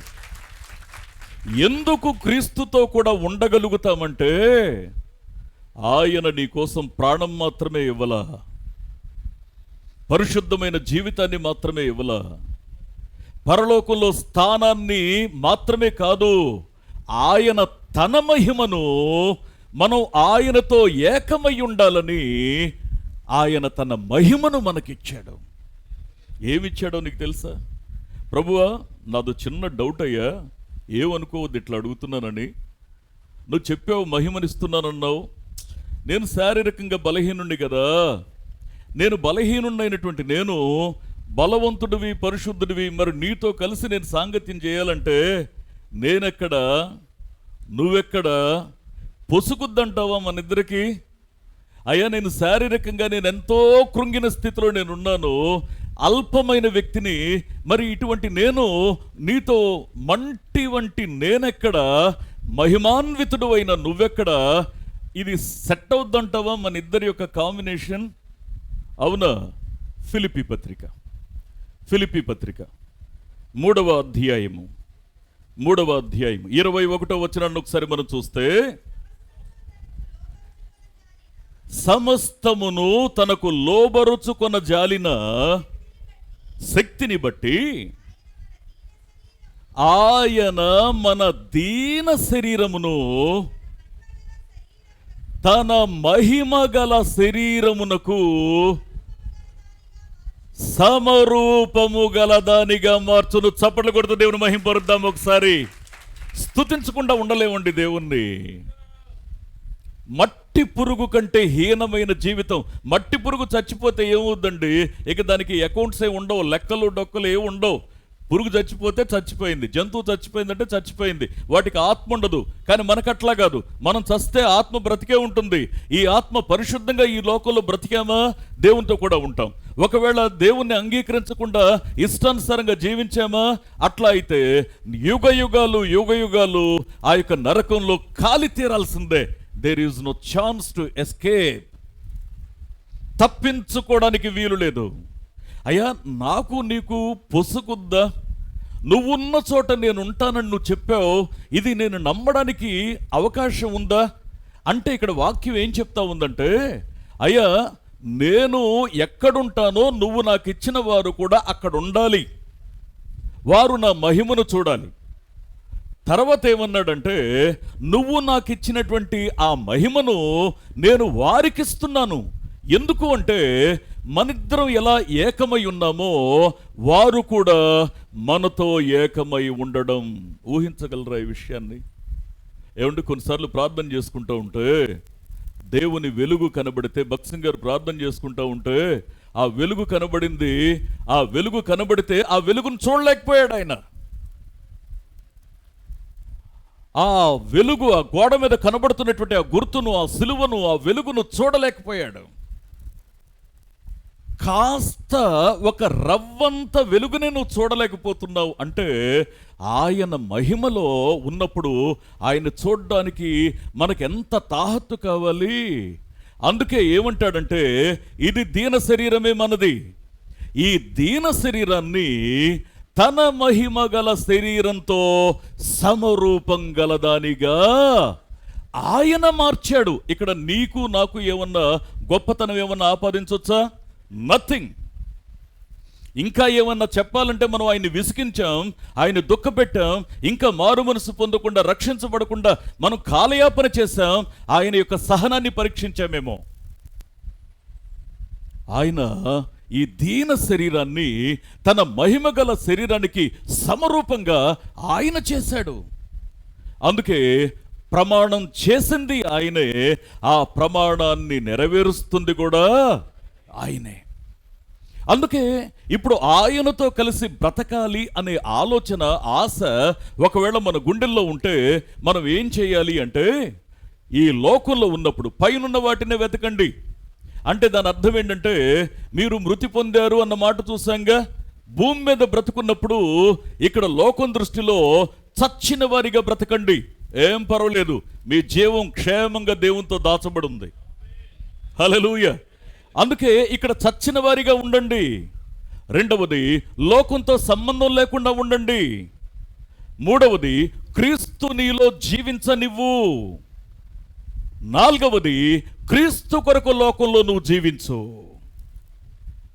దేవుని యొక్క వాక్యం సెలవిస్తున్న సత్యం ఏంటి అంటే, నువ్వు నాతో ఉంటావయ్యా, నేను ఖచ్చితంగా చెప్తున్నాను ఈ మాటని. అంటే అది ఎప్పుడు అమలవుతుందంటే, ఈ 4 ఎక్స్పీరియన్సెస్ మన బ్రతుకులో ఒకవేళ ఉంటే ఖచ్చితంగా మనం ఆయనున్న చోట మనం ఉంటాం. ఇంకో మాట మీ గమనానికి తేవాలి. ప్రభువా, నేను ఈ మాటని నమ్మడానికి మరి కొద్ది రోజులు నేను నమ్ముతాను, విశ్వాసం ఉంచుతాను, నువ్వెప్పుడు వస్తావో నాకు తెలియదు. ఒకవేళ నువ్వు వచ్చే టైంకి నేను ఉంటానో తెలియదు, లేకపోతే నేను కన్ను మూస్తానో కూడా నాకు తెలియదు. ఒకవేళ నువ్వు వచ్చేలోపే చచ్చిపోతే, ఒకవేళ ఇక్కడ జరిగే విషయాలు నాకు తెలియదు కదా, ఆ తర్వాత ఏం జరుగుద్దో నాకు ఎలా అర్థం అవుద్దు ప్రభువా? దీనికి రెండవ జవాబు ఏంటి అంటే, మొదటి జవాబేమో, అయ్యా నీ జీవం క్రీస్తుతో కూడా దాచబడుంది, ఆయన ప్రత్యక్షమయ్యేటప్పుడు ఆయన మహిమలో నువ్వు కూడా ప్రత్యక్షం అవుతావు అని మొదటి మాట చెప్తే, ఇప్పుడు రెండవ మాట, అయ్యా నేను బలహీనురాల్ని, నాకు చిన్న అనుమానం ఉంది, ఒకవేళ ఇవేమీ చూడకుండా, నేను ఈ రాకడ చూడకుండా, ఆ ఆర్భాటం చూడకుండా నేను చనిపోతే అప్పుడు నాకు ఈ విషయాలు ఎలా అర్థమవుతాయి అంటే, దీనికి జవాబు ఏంటో తెలుసా అండి? మొదటి కొరింథీ పత్రిక 15వ అధ్యాయము 23వ వచనంలో ఇక్కడ ఒక రెండవ ఇష్యూరెన్స్ ఇస్తున్నాడు, ప్రామిస్ చేస్తా ఉన్నాడు. చదవండి. ప్రతివాడును తన వరసలోనే బ్రతికించబడును, ప్రథమ ఫలము క్రీస్తు, తరువాత క్రీస్తు వచ్చినప్పుడు ఆయన వారు బ్రతికించబడతారు. నమ్మితే గట్టిగా చప్పట్లు కొడుతూ దేవుని మహింపరుద్దాం ఒకసారి. నేను అన్ని కళ్ళతో చూడక్కర్లేదండి, దేవుడు ఒక ప్రామిస్ చేసి, సీల్ చేసి ముద్రించిన వాక్యం ఉంది. ఏముందంటే, ఆయన వస్తాడు, ప్రథమ ఫలంగా క్రీస్తు లేచాడు. ఇప్పుడు ఆయన ప్రత్యక్షమైనప్పుడు ఇంకో విషయం ఏం జరుగుతుందంటే, ఆయన వారు తప్పకుండా లేస్తారు, బ్రతికించబడతారు. ప్రభు మధ్యాకాశానికి వచ్చే టైంకి నేను ప్రాణంతో ఉన్నా సరే, ఒకవేళ నేను కన్ను మూసినా సరే, దాని గురించి నాకు చింత లేదు.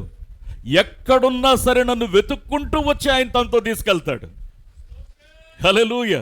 దేవుని యొక్క వాక్యం సెలవిస్తున్నటువంటి సత్యం ఏంటి అనంటే, నేను ఎప్పుడైతే ఆయనను కలిగి ఉన్నానో, ఇక నన్ను గూర్చినటువంటి ఫుల్ ప్యాకేజ్ రెస్పాన్సిబిలిటీ ఆయనదే. నేను చేయాల్సిందల్లా ఏంటి అంటే, భూమి మీద ఎలా బ్రతకాలని వాక్యం చెప్పిందో మరి ఆ ప్రకారంగా బ్రతకడం ఒక్కటే నా పని. ఇక్కడ వాక్యం సెలవిస్తున్న సత్యం ఏంటి అనంటే, అయ్యా నిజంగా పునరుద్ధానం ఉంది అని నువ్వు చెప్పావు, ఆయన వారు బ్రతికించబడతారు అని కూడా నువ్వు చెప్పావు. నిజంగా ఎలాంటి వారు బ్రతికించబడతారు ప్రభువా? అసలు ఎలాంటి వారు బ్రతికించబడతారని ప్రభువుని అడిగితే వాక్యం ఏం చెప్తా ఉందో తెలుసా అండి? లూకాసు వార్త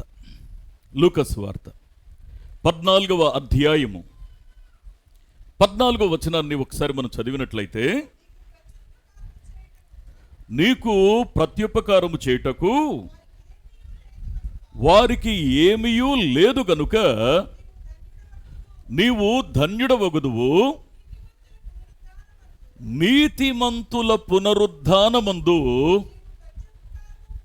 నీకు ప్రత్యుపకారం కలుగుతుంది. ఏ సందర్భంలో మాట్లాడంటే, అయ్యా నువ్వు నీకంటే గొప్ప వాళ్ళని తీసుకొచ్చి నువ్వు విందు చేయొద్దు, నీతో సరిసమానమైన వాళ్ళతో కూడా నువ్వు విందు చేయొద్దు. చేస్తే చేసుకో, కానీ ప్రతిఫలం మాత్రం దేవుని దగ్గర ఉండదు. ఎందుకు అంటే వాళ్ళు తిరిగి నీకు ఏదో ఒకటి ఇచ్చేస్తారు, నువ్వు పొందేస్తావు, నీ ప్రతిఫలం ఇక్కడ భూమి మీద అయిపోయింది. కానీ పేదవాడిని తీసుకొచ్చి కడుపు నింపు. పేదవాడిని కనుక నువ్వు కడుపు నింపితే వాడు నీకు ప్రత్యుపకారం చేయలేడు. ఆ పేదవాడు నీ దగ్గర సహాయం పొందిన తర్వాత నీకు తిరిగి ప్రతిఫలం ఇవ్వలేదు కాబట్టి నీకు ప్రతిఫలం ఎక్కడి నుంచి వస్తుందో తెలుసా? నీతిమంతుల పునరుద్ధానం కలిగేటప్పుడు నీకు ఆ ప్రత్యుపకారం నీకు చేయబడుతుంది. అంటే దాని అర్థం ఏంటంటే, పునరుద్ధానంలో ఎవరు ఉంటారు అంటే నీతిమంతులు ఉంటారు. నీతిమంతులు అంటే దాన ధర్మాలు చేసిన వారిని కాదక్కడ. నీతిమంతులు అంటే క్రీస్తును తమ సొంత రక్షకునిగా అంగీకరించిన వారు. అబ్రహాము దేవునిని నమ్మాడు, అది అతనికి నీతిగా ఎంచబడింది. అందుకే ఇక్కడ జాగ్రత్తగా దేవుని వాక్యాన్ని మనం అర్థం చేసుకునేటువంటి ప్రయత్నాన్ని మనం చేస్తే, ఇప్పుడు ఒకటి, నీతిమంతులు ఖచ్చితంగా పునరుద్ధానంలో ఆయన వారిగా మనం ఉండాలి అంటే నీతిమంతులముగా ఉండడానికి ప్రయాసపడాలి. పేదవారి యొక్క కడుపు నింపడానికి మనం ప్రయాసపడాలి. దేవుని అంగీకరించిన వారిగా ఉండడానికి ప్రయాసపడాలి. రెండవది, ఇక్కడ మనం ఆయన వారిగా ఎప్పుడు పరిగణించబడతాం? ఒకటి క్లియర్ ఏంటంటే, ఒకటి స్పష్టమైన విషయం ఏంటి అంటే, ఆయన ప్రత్యక్షమైనప్పుడు ఆయన వారందరూ కూడా లేస్తారు. దాంట్లో ఏమైనా అనుమానం ఉందా? ఏం లేదు. ఇప్పుడు ఆయన వారెవరు? ఒకటి నీతిమంతులు, రెండవది 1 కొరింథీ పత్రిక 1వ అధ్యాయము 7వ వచనాన్ని ఒక్కసారి మనం చదువుకున్నట్లయితే, కనుక ఏ కృపావరమందును లోపము లేక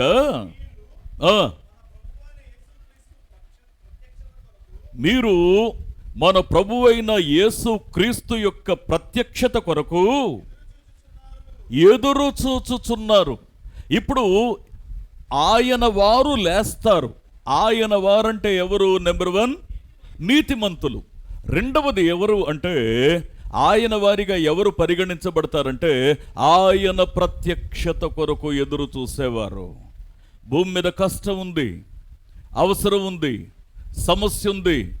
యోబు ఎన్ని బాధలు అనుభవించినా సరే దేవునిని నోటి మాటతో కూడా దూషించలా. అంత కష్టంలో ఉన్నవాడు అంటాడు, నా విమోచకుడు సజీవుడు, ఆయన్ని నేను చూస్తానని ఎరుగుదును అంటాడు. నిరీక్షణ కలిగిన జీవితం అది. నేను మళ్ళీ ఈ మాట మీ గమనానికి తీసుకొస్తా ఉన్నాను. ఇక్కడ వాక్యం సెలవిస్తూ ఉన్నటువంటి సత్యం ఏంటి అనంటే, ప్రియ స్నేహితులారా, మనం ఇక్కడ అర్థం చేసుకోవాల్సిన ప్రధానమైన విషయం, ఆయన వారిగా మనం పరిగణించబడాలంటే ఆయన ప్రత్యక్షత కొరకు ఎదురు చూస్తూ ఉండాలి.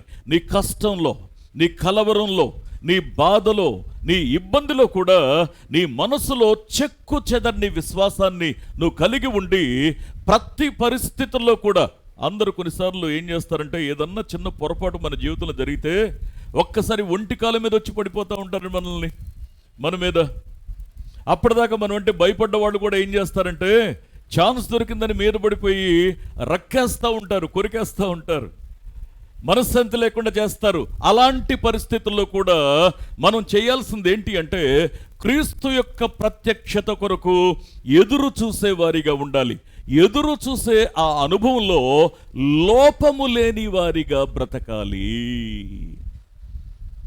ఆయన వారు లేస్తారు. ఎవరు ఆయన వారు అంటే, ఒకటి నీతిమంతులు, రెండవది ప్రత్యక్షత కొరకు ఎదురు చూసేవారు, మూడవది ఎవరు ఆయన వారు అనంటే, కీర్తనల గ్రంథం 119వ కీర్తన 36, 37 వచనాలు జాగ్రత్తగా మనం చదువుదాం.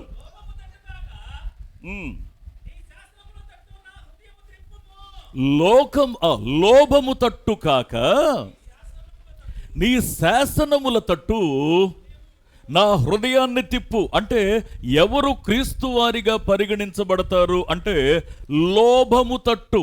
అంటే మరి ఆ మాట అనొచ్చోలేదో కానీ పిసినారితనమైన మనస్సు. లోకంలో ఇది నాకే కావాలి, అది నాకే కావాలి, అన్నీ నాకు కావాలి అనే మనస్సు, ఇంకా దేవుని వాక్యం కంటే లోకానుసారమైన వాటిని అమితంగా ప్రేమించే మనస్సు. ఇక్కడ భక్తుడు ఏమంటున్నాడంటే, నేను క్రీస్తువానిగా క్రీస్తుదానిగా పరిగణించబడాలి అంటే లోభము తట్టు కాదు, నీ యొక్క శాసనముల తట్టు, అంటే నీ వాక్యం తట్టు నా మనసును మళ్ళించు అని ఎవరైతే కోరుతారో, ఎవరైతే ప్రార్థిస్తారో వారు క్రీస్తు వారిగా ఎంచబడతారు, వారు అంత్యదినమున లేపబడతారు. ఇంకొక మాట అక్కడే మనం చదివితే, వ్యర్థమైన వాటిని చూడకుండా నా కన్నులు త్రిప్పివేయి. అంటే లోకంలో నామకార్థంగా బ్రతికేయడం కాదు. మరీ అంత నిష్ఠగా ఎట్లుంటారండి, మనుషులం కదా, ఇది ఆ మాత్రం ఉండదా, ఆ మాత్రం సరదా ఉండదా, ఆ మాత్రం ఎటకారం ఉండదా, సరదాగా మాట్లాడుకోమా, జోకులు వేసుకోమా, నీకు కొన్ని హద్దులు ఉన్నాయి, గుర్తుందా నీకు? దేవుని యొక్క వాక్యపు ఎల్లలకు లోబడిన వాడు తన హద్దు మీరి మాట్లాడడు. తను హద్దు మీరి మాట్లాడుతూ ఉన్నప్పుడు నేను దేవునికి లోబడి ఉన్నాను అని చెప్పడానికి అతనికి అర్హత కూడా ఉండదు. దేవుని యొక్క వాక్యం సెలవిస్తూ ఉన్నటువంటి సత్యం ఏంటి అంటే, వ్యర్థమైన వాటిని చూడకుండా తన కనులను నియంత్రించుకోవడం అవసరం. ఒకటి, వాక్యం మీద మనసుండాలి, వ్యర్థత్వం నుంచి కనులు త్రిప్పబడాలి. ఇంకొక మాట కూడా మనం ఇక్కడ జాగ్రత్తగా చూస్తే, నీ మార్గములో నడుచుకొనుటకు నన్ను బ్రతికించు. అంటే దీని అర్థం ఏంటంటే, అయ్యా బ్రతికితే నీ కోసం బ్రతుకుతాను ప్రభువా, బ్రతుకంతా నీ కోసం బ్రతుకుతాను ప్రభువా. దేవుని వాక్యాన్ని మనం జాగ్రత్తగా అర్థం చేసుకునేటువంటి ప్రయత్నాన్ని మనం చేస్తే, ఆయన కోసం బ్రతకడం, ఆయనలో బ్రతకడం, ఆయనతో బ్రతకడం, అంతకంటే పెద్ద లక్ష్యాలు ఏమి లేవండి. నీకు ఆహారం దేవుడు పెట్టడా, నీకు ఆరోగ్యం దేవుడు ఇవ్వడా, నీ అవసరాలు దేవుడు తీర్చడా? నేను ఒక మాట చెప్పినా, ఎంత కడుపు నిండా తిన్నా కానీ ఒకరోజు చచ్చిపోతాం. 10 తరాలకు సరిపడా సంపద ఉన్నా సరే ఒక దినాన్ని చనిపోతాం. ఈ లోకంలో అందరూ నాకు భయపడుతూ బ్రతుకుతూ ఉన్నా సరే నేను ఒక దినాన్ని చనిపోవాల్సిందే. కానీ వాక్యం ఏం చెప్తా ఉందంటే, అయ్యా ఇక్కడ ఒక లక్ష్యం కలిగి నేను బ్రతికుండగానే, భూమి మీద ఉండగానే నాకు ఒక లక్ష్యం ఉండాలి. ఏంటి ఆ లక్ష్యం అంటే, అంత్యదినమున నువ్వు లేపే నీ వారితో పాటు ఆ గుంపులో నేను కూడా లేచే వ్యక్తిగా ఉండాలి. ఆత్మ చెప్పుచున్న మాట చెవిగలవాడు వినుడుగాక. ఈ లక్ష్యం లేకుండా నువ్వు బ్రతుకుతున్నావంటే నువ్వు ఇంకా వాక్యాన్ని అంగీకరించనట్టే. ఈ లక్ష్యం లేకుండా బ్రతుకుతున్నావంటే ఇంకా అసలైన గురి నువ్వు కలిగి ఉండకుండా మరి ఎట్లా ఉంటుందంటే, చూడండి నేను చాలాసార్లు చెప్పాను ఈ మాటని, గుర్రం బలమైందే, కానీ ఆ బలమైన గుర్రానికి ఒక బలహీనత ఉంది. ఆ బలహీనత ఏంటంటే ఎగ్జాక్ట్లీ ఎటు కనబడితే అటు వెళ్ళిపోద్ది అది. అందుకనే యజమానుడు ఏం చేస్తాడంటే, నువ్వంటే నాకు ఇష్టమే కానీ ఏమనుకోబాకు, నీ మనసు మంచిది కాదు కాబట్టి నీకు మాత్రం ఈ గంతలు కట్టాల్సిందే. ఇక్కడ పూర్తిగా కనబడకుండా కప్పేస్తాడా? అట్లా కూడా చేయడు. అవసరమైనంత వరకు మాత్రమే, నీ లక్ష్యాన్ని చూడగలిగేంత మాత్రమే, నువ్వు ఎటు నడవాలో అది మాత్రమే నీకు కనబడేంతగా ఆయన నీ యొక్క దృష్టికి అవసరమైనటువంటి ఆ ట్రాక్ సెట్ చేస్తాడు. ప్రియ దేవుని బిడ్డలారా, నీ కన్నులను నియంత్రించుకోవాలి. ఎందుకు అంటే అంత్యదినమందు ఆయన వారు లేపబడతారు. ఆయన ప్రత్యక్షమైనప్పుడు ఈ లక్ష్యాన్ని మనం కలిగి ఉన్నామా? ఇక్కడ నువ్వు ఏం కలిగి ఉన్నా పర్వాలేదు, ఏం కోల్పోయినా పర్వాలేదు. దేవుని యొక్క వాక్యం సెలవిస్తూ ఉన్నటువంటి సత్యం ఏంటి అంటే, ఒకటి ఆయన చేసిన ప్రామిస్ ఏంటంటే, మొట్టమొదటిగా అయ్యా నేనెక్కడుంటానో మీరక్కడుంటారు. డౌట్ లేదు. ప్రభు ఇది సాధ్యమేనా అంటే ప్రభు చెప్పాడు, నిజమేనయ్యా, సాధ్యం అవుద్ది. సాధ్యం ఎందుకంటే మీరు మృతి పొందారు కదా. అవును ప్రభు, మృతి పొందాం ప్రభు. అప్పుడు మీ జీవం ప్రభుతో దాచబడి ఉంది కదా. నిజమే ప్రభు, దాచబడి ఉంది ప్రభు. దాచబడిన తర్వాత ఇప్పుడు క్రీస్తు ప్రత్యక్షమైనప్పుడు ఆయన మహిమలో మీరు కూడా ప్రత్యక్షం అవుతారు. దేవుని యొక్క వాక్యం సెలవిస్తూ ఉన్నటువంటి సత్యం ఏంటి అంటే, దేవుని వాక్యం ప్రాణప్రదంగా ఎంచి బ్రతకాలి. దేవుని వాక్యాన్ని ఆధారం చేసుకొని బ్రతకాలి. దేవుని వాక్యం మీద గురి నిలిపి బ్రతకాలి. బ్రతికితే క్రీస్తు కోసం బ్రతకాలని నిశ్చయించుకొని బ్రతకాలి. దేవుని యొక్క వాక్యం సెలవిస్తూ ఉన్నటువంటి సత్యాన్ని మనం జాగ్రత్తగా అర్థం చేసుకున్నట్లయితే ఇక్కడ ఇంకొక మాట చెప్తాడు. రెండో మాట ఇక్కడ ఆయన ఏమన్నాడంటే, తప్పకుండా ఆయన వారు బ్రతికించబడతారు. ఎప్పుడు ఎవరు ఆయన వారిగా పరిగణించబడితే వారు ఖచ్చితంగా బ్రతుకుతారు. ఎవరు ఆయన వారిగా పరిగణించబడతారు? నెంబర్ 1 నీతిమంతులు. నెంబర్ 2 ఆయన ప్రత్యక్షత కొరకు ఎదురు చూసేవారు. నెంబర్ 3 లోభము తట్టు చూడకుండా వాక్యం తట్టు చూసేవారు. తర్వాత తమ కన్నులను కట్టడి చేసుకునేవారు. తర్వాత తమ మార్గమును సెటరేట్ చేసుకునేవారు. ఆయన వారిగా పరిగణించబడతారు. ఆ తర్వాత ఇక్కడ ఇంకొక మాట అంటాడండి, అద్భుతమైనటువంటి మాట. యాకోబు పత్రిక 4వ విషయాన్ని చూస్తూ ఉన్నాం. యాకోబు పత్రిక 1వ అధ్యాయము 12వ వచనాన్ని ఒకసారి మనం చూసినట్లయితే, శోధన సహించేవాడు ధన్యుడు, అతడు శోధనకు నిలిచిన వాడై ప్రభువు తనను ప్రేమించు వారికి వాగ్దానం చేసిన జీవ కిరీటాన్ని పొందుకుంటాడు. హల్లెలూయా. దేవుని యొక్క వాక్యం సెలవిస్తూ ఉన్నటువంటి సత్యం ఏంటి అనంటే, అయ్యా, ఒకటి శోధన సహించాలి. చదువునన్న మళ్ళీ ఒకసారి ఆ మాటని. ఒకటి శోధన సహించాలి అంటే దాని అర్థం ఏంటంటే, నువ్వు విశ్వాస జీవితంలో ముందుకు సాగుతున్నావు, నీకేదో కష్టం వచ్చింది, లెట్ ఇట్ కమ్, ఏమైపోదు, ప్రపంచం తలకిందులైపోదు, ఏం మునిగిపోం. ఇక్కడ మనం అర్థం చేసుకోవాల్సింది ఏంటి అంటే, శోధన వచ్చింది, ఇప్పుడు నువ్వు ఏం చేయాలంటే శోధనను సహించాలి. శోధించబడుతున్నప్పుడు నువ్వు దేవునిని శంకించొద్దు, దేవుని మీద సణగవద్దు. ఇప్పుడు శోధన సహించాలి. రెండవది, శోధనలో నిలిచి ఉండాలి. శోధనలో నిలిచి ఉండాలి. ఇప్పుడు శోధనలో నిలిచి ఉన్న తర్వాత ఆ తర్వాత ఎక్స్పీరియన్స్ ఏంటో తెలుసా అండి? అక్కడ నుంచి ముందుకు వెళ్తూ ఉంటే ఇప్పుడు వాగ్దానం చేయబడినటువంటి ఆ యొక్క జీవ కిరీటాన్ని మనం దక్కించుకోవడానికి విశ్వాసం కలిగిన వారిగా మనం బ్రతికి చూపించాలి. మాటలు చెప్పడం కాదు, బ్రతికి చూపించాలి. నీ కష్టంలోనే, నీకు ఎదురు దెబ్బలు తగులుతున్నప్పుడే, నువ్వు నష్టంలో ఉన్నప్పుడే,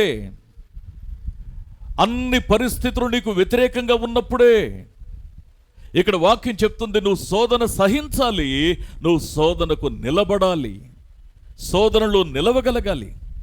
అప్పుడు ఆయన వాగ్దానం చేసినటువంటి ఏం కిరీటం ఇస్తాడట? జీవ కిరీటం ఇస్తాడు. ఇక నీకు మరణం ఉండదు. నిత్యత్వంలో క్రీస్తుతో కూడా నేను ఉంటున్నప్పుడు ప్రభు ప్రమాణం చేశాడు కదా, నేనున్న చోట నువ్వు కూడా ఉంటావని.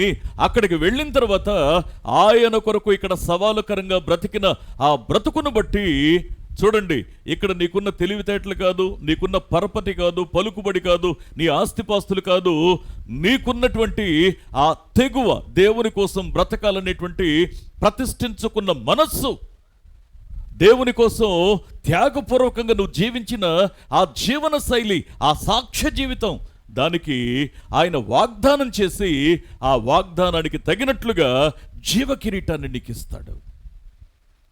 అందుకే ఆయన ప్రత్యక్షమైనప్పుడు ఆయన వారు లేపబడతారు. ఎవరు అంటే ఆయన వారు ఎవరని చెప్పుకున్నాం? నెంబర్ 1 నీతిమంతులు, ప్రత్యక్షత కొరకు ఎదురు చూసేవారు లోకం తట్టు, లోభం తట్టు, పాపం తట్టు చూడకుండా తమను కట్టడి చేసుకున్నవారు. 4వది ఓకే, ఇదంతా కన్నులను కూడా ఎవ్రీథింగ్ ఈజ్ ఓకే. తర్వాత ఇక్కడ 4వ విషయాన్ని ఇప్పుడు మనం చెప్పుకున్నాం. శోధన సహించువాడు ఆత్మ చెప్పుచున్న మాట చెవిగలవాడు వినుడుగాక. ఒకవేళ నువ్వు సహించి నిలవగలిగితే నువ్వు ఆయన దానిగా పరిగణించబడతావు. ఒకవేళ నువ్వు ఆయన బిడ్డగా పరిగణించబడితే అంత్యదినమున ఆయన ప్రత్యక్షమయ్యేటప్పుడు ఆయన వారు లేపబడతారు. ఆ లేచిన వారు ఆయన ఎక్కడుంటే అక్కడుంటారు, ఆయనతో కలిసి నివాసం చేస్తారు. దేవుని యొక్క వాక్యం సెలవిస్తున్న సత్యం ఏంటి అంటే, ప్రభువా అంత్యదినాన నేను నీ వారిగా లేచే ఆ గుంపులో నేను కూడా ఉండాలని కోరుకుంటున్నాను. నీవానిగా ఉండాలంటే నేను ఇంకా ఏం చేయాలి అంటే, వాక్యం ఏం చెప్తా ఉందో తెలుసా అండి? 1 తెస్సలోనిక పత్రిక 4వ అధ్యాయము 4-5 వచనాల్లో అక్కడున్న మాట ఏంటంటే, నేను అసలైన మాట చెప్పేస్తాను. తన ఘటములను, ప్రతివాడు కూడా తన ఘటములను ఎట్లు కాపాడుకొనవలెనో అది ఎరిగి ఉండుటయే దేవుని యొక్క చిత్తం. అంటే ఇప్పుడు ఏం చేయాలో తెలుసా? నేను అంత్యదినాన లేపబడాలి అంటే నేను ఖచ్చితంగా ఇక్కడ అర్థం చేసుకోవాల్సినటువంటి విషయం ఏంటి అంటే, నా ఘటమును, ఘటం అంటే శరీరం, ఆ ఘటము అంటే పాత్ర, మట్టి పాత్ర. నా దేహం కూడా మట్టే. ఈ పాత్ర ఆయన కోసం పరిశుద్ధంగా నేను కాపాడుకోవాలి. వేరే దారి లేదు, వేరే ఆల్టర్నేటివ్ లేదు. భక్తి జీవితంలో షార్ట్ కట్స్ ఉండవండి. దేవుని యొక్క వాక్యం సెలవిస్తూ ఉన్నటువంటి సత్యం ఏంటి అనంటే, నేను నా దేవుని యొక్క సన్నిధిలో ఎలా బ్రతుకుతున్నానో, ఎలా బ్రతకాలని నిర్ణయించుకున్నానో, ఎందుకు బ్రతకలేకపోతున్నా, నీ ప్రశ్న మన గుండెల్ని, మనల్ని శోధించాలి, అది ఛేదించాలి, దేవునికి అనువుగా మనల్ని పరివర్తనలోకి తీసుకురాగలగాలి. అందుకే ఇక్కడ వాక్యం సెలవిస్తూ ఉన్న సత్యం ఏంటి అంటే, నువ్వు ఎట్లా బ్రతికినా సరే, ఎట్లా బ్రతికినా అంటే నువ్వు తిన్నా సరే, నువ్వు తినకపోయినా సరే, దాని గురించి పెద్దగా మనం మాట్లాడుకోవక్కర్లా. నీ ఎందుకు నేను తినటం తినకపోవడం దేవునికి అవసరం లేదా? ఎందుకు అట్లా అనుకుంటావు? పక్షులను చూడు, నోరు లేని పక్షుల్ని, వాటిని దేవుడు పోషించట్లా? నిన్ను పోషించడా? మీకు అక్కరగా ఉన్నవేవో నీ పరలోకపు తండ్రికి తెలియదా? మీరు అడగకపోయినా కూడా ఇస్తానని ప్రభు చెప్పాడు కదా. నువ్వు దాని విషయం ఆలోచించొద్దు. ఆలోచించాల్సింది ఏంటి అంటే, నా దేహము దేవుని ఆలయమని ప్రభు చెప్పాడు కాబట్టి ఈ దేహాన్ని పవిత్రంగా, పరిశుద్ధంగా దేవుని కొరకు నేను ప్రతిష్ఠించుకోవాలి. ఎందుకు అంటే, మీరు తర్వాత చూడండి 2వ కొరింథీ పత్రిక 6వ అధ్యాయము, అక్కడ 16-18 వచనాల మధ్య అక్కడున్న భాగం ఏంటంటే, నేను వారిలో నివసించి సంచరింతును అంటాడు. అంటే క్రీస్తు నాలో నివాసం చేయాలనుకుంటున్నాడు. క్రీస్తు నన్ను తన మందిరంగా చెప్పాడు. ఇప్పుడు క్రీస్తు నీలో నివాసం ఉండాలంటే ఈ యొక్క ఘటము, ఈ పాత్ర, ఈ మంటి ఘటము పరిశుద్ధంగా ఉంచుకోవద్దా? నీ ఆలోచన ఒకవైపు, ఆశ ఒకవైపు, నీ యొక్క అంతరంగం మరొక వైపు, లక్ష్యం ఒకటి, ప్రయాణం మరొక దిక్కులో. ఎట్లా కుదురుతుంది? గమ్యం ఒకటి, నీ అడుగులు మరోవైపా. ఎట్లా సాధ్యమవుతుంది? అందుకే అంత్యదినమున లేపబడాలి అంటే మనం ఖచ్చితంగా ఈ విషయాన్ని కూడా గుర్తుపెట్టుకోవాలి. ఈ ఘటము అనే మట్టి పాత్రని, ఈ దేహాన్ని క్రీస్తు కొరకు పరిశుద్ధంగా కాపాడుకొని తీరాలి. ఇది దేవుని యొక్క చిత్తం. ఇది ప్రియ స్నేహితులారా, దేవుని వాక్యాన్ని మనం జాగ్రత్తగా అర్థం చేసుకునే ప్రయత్నాన్ని మనం చేస్తే ఆయన వారు లేపబడతారు. మనం ఆయనతో కూడా ఉంటామని దేవుడు మనకిచ్చిన ప్రామిస్, వాగ్దానం. అయ్యా ఎట్లా ఉంటాను నేను నీతో పాటు అక్కడ అంటే, దానికి మొదటి స్టేట్మెంట్లో మనకు ఆన్సర్ ఇచ్చాడు. నువ్వు ఆల్రెడీ చచ్చిపోయావు కదా లోకంలో. లోకం దృష్టికి నువ్వు ఎట్లా బ్రతుకుతున్నావు? మృతి పొందావు, ఇప్పుడు చచ్చినట్లు బ్రతుకుతున్నావు. రెండవది, లోకంతో సంబంధం లేకుండా బ్రతుకుతున్నావు. మూడవది, క్రీస్తు నీలో జీవిస్తూ ఉన్నాడు. నాలుగవది, లోకంలో ఉన్న నువ్వు క్రీస్తు కోసం జీవిస్తున్నావు. అందుకే వాక్యం సెలవిస్తూ ఉంది, దేవా వారు ఈ 4 ప్రిన్సిపల్స్ కూడా వాళ్ళు ఫాలో అవుతున్నారు కాబట్టి నేను ఎక్కడుంటానో నువ్వు నాకు ఇచ్చిన వాళ్ళు కూడా నాతోనే ఉండేటట్లు గ్రాంట్ చేయి ప్రభువా. ఎట్లా ఉంటారు వాళ్ళు? అయ్యా నువ్వు మహిమలో ఉన్నావు, నేనేమో అంత కాదు అంటే, నేను నా మహిమను వారు మనతో ఏకమై ఉండడానికి నా మహిమను వారికి ఇచ్చుచున్నాను. ఆ కనికరం కలిగిన ప్రభువు మనకి తన మహిమను ఊహించి చూడండి, ఒకసారి ఊహించి చూడండి. ఆయన తన మహిమను మనకు ఇవ్వడం అనంటే నిజంగా దాన్ని ఊహించడానికైనా మనకు ధైర్యం సరిపోతుందా? అందుకే దేవుని వాక్యం మీరు చూడండి, దేవదూతలు ప్రత్యక్షమైనప్పుడు అక్కడ దానియేలు కానివ్వండి, ప్రకటన గ్రంథకర్త కానివ్వండి, వాళ్ళు ఏమని మాట్లాడేవాళ్ళంటే, ప్రత్యక్షమైనప్పుడు నేను చచ్చిన వాని వలె పడి ఉన్నాను అని అంటాడు. అంటే ఆ దేవదూత యొక్క వెలుగే మనం తట్టుకోలేనప్పుడు ఆ దేవుని యొక్క వెలుగు తట్టుకోగలమా? అది తట్టుకోగలగాలి అంటే ఇక్కడ పాపం విషయంలో చచ్చిన వారిగా, ప్రభు విషయంలో బ్రతికి ఉన్న వారిగా ఆయనలో మన జీవం దాచబడేలా మన జీవితం ఉండాలి. రెండవ మాటను ఏమన్నాడంటే ఇక్కడ జాగ్రత్తగా అర్థం చేసుకుంటే, అయ్యా మరి నేను నీతో ఉంటానన్నావు కదా, నువ్వు ప్రత్యక్షమయ్యేటప్పుడు నేను మహిమలో ప్రత్యక్షపరచబడతానన్నావు కదా, మరి నేను చచ్చిపోతే ఎట్లా పరిస్థితి ఏంటి అంటే, ఆయన వారు బ్రతికించబడతారు అని దేవుని వాక్యం చెప్పడాన్ని మనం చూసాం. ఆయన వారు అంటే ఒక్కసారి మనం జ్ఞాపకం చేసుకుందాం. నెంబర్ 1, నీతిమంతులు. నువ్వు నీతిమంతంగా బ్రతికితే నువ్వు ఆయన వారిగా నువ్వు పరిగణించబడతావు. అంత్యదినాన్న ఆయన ప్రత్యక్షమైనప్పుడు ఆయన వారిగా నువ్వు నేను లేపబడతాం. రెండవది, క్రీస్తు యొక్క ప్రత్యక్షత కొరకు ఎదురు చూసే మనసు. ఈ లోకంలో ఎన్ని సమస్యలున్నా సరే, నీ తోటివారు, నీ ఈడువారు, కొంతమంది లగ్జరియస్గా బ్రతుకుతున్నారు, కొంతమంది వ్యసనాల్లో తృప్తిగా ఉన్నారు, కొంతమంది చెడు స్నేహాల్లో తృప్తిగా ఉన్నారు, కొంతమంది లోకంలో ఉన్నటువంటి ఆ భోగాలతో తృప్తిగా ఉన్నారు. కానీ నువ్వు ఏం చేయాలి అంటే, ఇక్కడ ఆ కనికరం కలిగిన దేవుని కోసం బ్రతకడానికి నిశ్చయించుకున్నాం గనుక లోకంతో సంబంధం లేకుండా ఆయన ప్రత్యక్షత కొరకు ఎదురు చూసే వ్యక్తులుగా మనం ఉండాలి. మూడవది, దేవుని యొక్క వాక్యం ఏం చెప్తా ఉందంటే, లోభము తట్టు కాదు, పాపము తట్టు కాదు, లోకంలో ఉన్న వ్యసనముల తట్టు కాదు, ఆయన లేఖనముల తట్టు, వాక్యం తట్టు నీ దృష్టి మళ్లించబడాలి. ఇక నీ కళ్ళు ఇటు అటు చెదిరిపోకూడదు. నాలుగవది ఏమంటాడంటే, శోధన సహించగలిగే ఆ నిలకడ, శోధన సహించాలి, శోధనలో నువ్వు నిలిచి చూపించాలి, నిలదొక్కుకొని చూపించాలి. అంతేకాకుండా ఇక్కడ మాట్లాడినటువంటి 5వ విషయం ఏంటి అంటే, ఈ 5వ విషయం చెప్పాలి, ఘటమును కాపాడుకొనుట.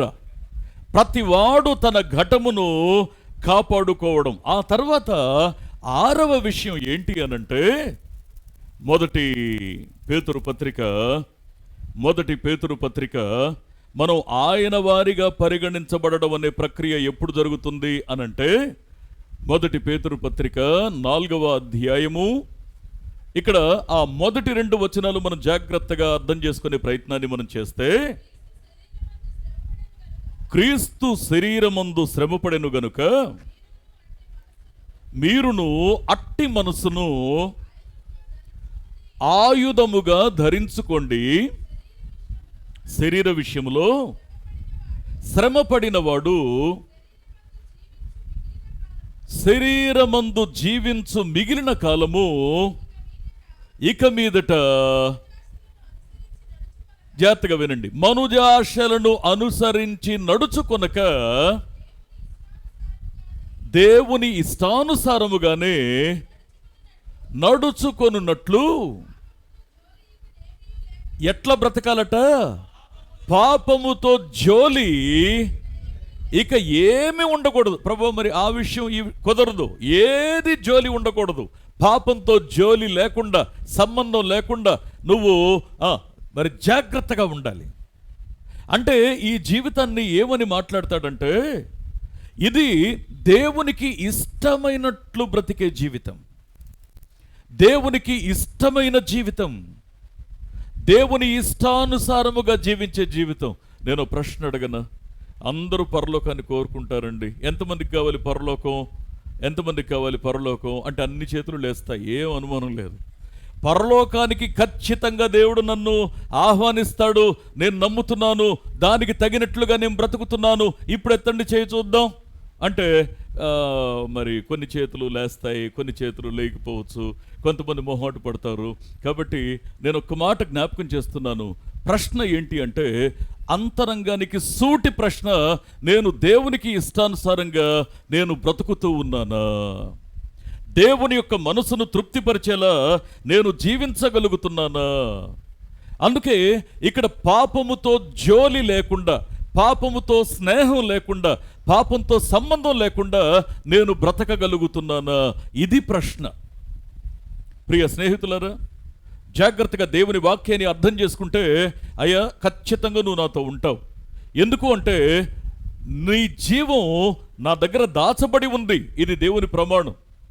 సరే ప్రభువా, మరి నా జీవం నీ దగ్గర దాచబడి ఉంది, మరి ఖచ్చితంగా మరి నేను చనిపోతే ఆ టైంలో ఎట్లా అంటే, దానికి ప్రభు చెప్పిన మాట ఏంటంటే, ఆయన ప్రత్యక్షమైనప్పుడు ఖచ్చితంగా ఆయన వారు లేపబడతారు. ఆయన వారెవరు అంటే 6 విషయాలు చూసాం. 6వ విషయం ఏమని చూసామంటే, పాపంతో సంబంధం లేకుండా దేవునికి ఇష్టానుసారముగా బ్రతికే జీవితం. 6వ విషయం ఏంటి అంటే, దేవునికి ఇష్టానుసారంగా బ్రతికే జీవితం. 7వ విషయం ఏంటో తెలుసా అండి? 7వ విషయం ఏంటి అనంటే, అపోస్తలుడైన పౌలు తెస్సలోనిక సంఘానికి రాసినటువంటి మొదటి పత్రిక 4వ అధ్యాయము 16వ వచనాన్ని ఒక్కసారి మనం చదివినట్లయితే, ఆర్భాటముతోను ప్రధాన దూత శబ్దముతోను దేవుని బోరతోను పరలోకము నుండి ప్రభువు దిగివచ్చును, క్రీస్తునందు ఉండి మృతులైన వారు మొదట లేస్తారు. నమ్మితే గట్టిగా చప్పట్లు కొడుతూ దేవుని మహింపరుద్దాం. ఒకసారి దేవుని వాక్యాన్ని మనం జాగ్రత్తగా అర్థం చేసుకుంటే, క్రీస్తు నందు ఉండి, ప్రభువా నువ్వు ప్రత్యక్షమైనప్పుడు నీ వారు లేస్తారన్నావు కదా. అయ్యా నిజంగా నీ వారు అంటే ఎవరు అంటే, 7వదిగా ఆయన చెప్పిన మాట ఏంటంటే, క్రీస్తు నందు నికరంగా, నిలకడగా, నిరీక్షణతో ఉన్నవారు, క్రీస్తు నందు ఉన్నవారు మరణించినా సరే, లేదా 17వ వచనంలో చెప్పినట్లు సజీవులుగా ఉన్నా సరే, ఖచ్చితంగా ఆయన వారు ఆయన సన్నిధికి, ఆయన ప్రత్యక్షమైనప్పుడు ఆయన వారు లేపబడతారు. క్రీస్తు నందు ఉండి మన యొక్క జీవితాలు కొనసాగుతున్నా పర్వాలేదు, క్రీస్తు నందు ఉండి మన జీవితాన్ని చాలించినా పర్వాలేదు, ఆయన వారు ఖచ్చితంగా లేపబడతారు. నేను ఒక మాట మీ గమనానికి తీసుకొస్తున్నాను. దేవుడు ఒక ఎష్యూరెన్స్ ఏమిచ్చాడంటే, నువ్వెన్నన్నా చెప్పు, నన్ను సేవించిన వాడిని, నన్ను వెంబడించిన వాడిని అంత సులభంగా నేను పోగొట్టుకుంటానా? నన్ను సేవించిన వాడు, వెంబడించిన వాడు భూమి మీద ఒక మట్టి పురుగుతో సమానం అని చెప్పేసి పురుగు వంటి యాకోబు అని పిలిచిన సందర్భాలు కూడా ఉన్నాయి. కానీ సందర్భాన్ని బట్టి, ప్రవర్తన బట్టి, పరిస్థితిని బట్టి అట్లా పిలవడం జరిగింది. కానీ నువ్వెవరో తెలుసా? సర్వ సృష్టిని కూడా నోటి మాటతో కలుగు చేశాను, నిన్ను మాత్రమే నా స్వహస్తాలతో నాకు నచ్చినట్లు నా స్వరూపము, నా పోలిక ఇచ్చి నిన్ను చేసుకున్నాను. అంత తేలిగ్గా ఎట్లా పోగొట్టుకుంటాను నిన్ను? దేవుని యొక్క వాక్యం సెలవిస్తున్న సత్యం ఏంటో తెలుసా? నువ్వు దేవుని స్వరూపం, నువ్వు దేవుని పోలిక. దాన్ని మించిన విషయం ఏంటంటే, నువ్వు క్రీస్తు రక్తంలో కడగబడ్డావు. నువ్వు క్రీస్తు కొరకు నిన్ను నువ్వు ప్రతిష్ఠించుకున్నావు. క్రీస్తు నందు ఉండడం కోసం నువ్వు ఎన్నిటినో కోల్పోయావు. నువ్వు క్రీస్తు నందు ఉన్నావు కాబట్టి ఖచ్చితంగా ఆయన ప్రత్యక్షమయ్యేటప్పుడు మనం ఆయనతో కూడా లేస్తాం, ఆయన వారిగా లేస్తాం. అందుకే దేవుని యొక్క వాక్యాన్ని మనం జాగ్రత్తగా అర్థం చేసుకునే ప్రయత్నాన్ని మనం చేస్తే, అయ్యా నువ్వు చెప్పిన మాట నా హృదయంలో చాలా స్ట్రాంగ్గా నేను నిలబెట్టుకుంటున్నాను, నేను నీతో కూడా ఉంటానని చెప్పావు, నేను నీతో కూడా ఉంటానని ధైర్యాన్ని నూరిపోసావు, నేను దానికోసం ఎలా బ్రతకాలో కూడా నాతో మాట్లాడావు. ఈ పరిస్థితుల్లో ఒకటి, నేను ఈ లోకంలో బ్రతుకుతున్నప్పుడు లోకంలో ఎట్లా ఉండాలట, మృతి పొందిన వ్యక్తిగా, దేని విషయంలో, పాపం విషయంలో చచ్చిన వానిగా ఉండాలి. రెండవది, క్రీస్తు విషయంలో సజీవునిగా ఉండాలి అంటూనే పాపం విషయంలో చచ్చిన వానిగా ఉంటూ, రెండవది లోకంతో సంబంధం లేకుండా ఉంటూ, నా గుండెల్లో క్రీస్తును కలిగి ఉంటూ, లోకంలో క్రీస్తుని కనబరిచేలా బ్రతకడం, సాక్ష్య జీవితాన్ని కలిగి ఉండడం. ఈ కారణం చేత కనికరం కలిగిన ప్రభు సెలవిస్తున్నటువంటి మాట ఏంటంటే, ఖచ్చితంగా దేవా నువ్వు నాకు ఇచ్చిన వాళ్ళని నేను ఎక్కడుంటానో వాళ్ళు నాతో ఉండేలా సహాయం చేయి. వాళ్ళు ఉండగలరా? వాళ్ళు నువ్వు మహిమలో ఉన్నావు, వీళ్ళు ఎక్కడుంటారు అని లోకం ప్రశ్నిస్తే, నా మహిమను నేను వాళ్ళకి ఇస్తున్నాను. ఇప్పుడు డౌట్ మనకే వచ్చింది, అయ్యా నువ్వు పరిశుద్ధుడివి, నేనేమో దీన శరీరాన్ని కలిగిన వాడిని, నేను నీతో కలిసి ఉండడం ఎలా సాధ్యం అంటే, ఈ దీన శరీరాన్ని తన మహిమ గల శరీరంతో సమరూపం. ఆలోచించడానికి ఏమైనా మనకి ధైర్యం ఉందా అండి? మహిమ కలిగిన ఆయన శరీరంతో సమరూపము కలిగిన దానిగా చేయడం మానవుని యొక్క భాషా పరిజ్ఞానం చాలదు దాన్ని వివరించడానికి. అందుకే వాక్యం చెప్తా ఉంది, అయ్యా నువ్వు చెప్తే నాకు ధైర్యం వస్తూ ఉంది. ఇది ఎప్పుడు జరుగుద్దంటావు అంటే, ఆయన రెండో మాట ఏం చెప్పాడంటే, ఆయన ప్రత్యక్షమైనప్పుడు ఆయన వారు లేపబడతారు. ఆయన వారు లేపబడడం అంటే దాని అర్థం ఏంటి అంటే, నేను మళ్ళీ ఈ మాట మీ గమనానికి తీసుకొస్తున్నాను. ఎవరు ఆయన వారిగా పరిగణించబడతారో వారందరూ లేస్తారు. ఎవరెవరు పరిగణించబడతారు? నెంబర్ 1 నీతిమంతులు, రెండవది క్రీస్తు ప్రత్యక్షత కొరకు ఎదురు చూసేవారు, మూడవది లోభము తట్టు, లోకం తట్టు, పాపం తట్టు చూడకుండా తమ కనులు మనసు కట్టడి చేసుకున్నవారు, నాలుగవది శోధన సహించి శోధనలో నిలవగలిగి నిరూపించుకున్నవారు, ఐదవది శరీరాన్ని పవిత్రంగా కాపాడుకున్నవారు, ఆరవది దేవునికి ఇష్టానుసారమైన జీవితాన్ని గడిపిన వారు, ఏడవది క్రీస్తునందు ఉన్నవారు.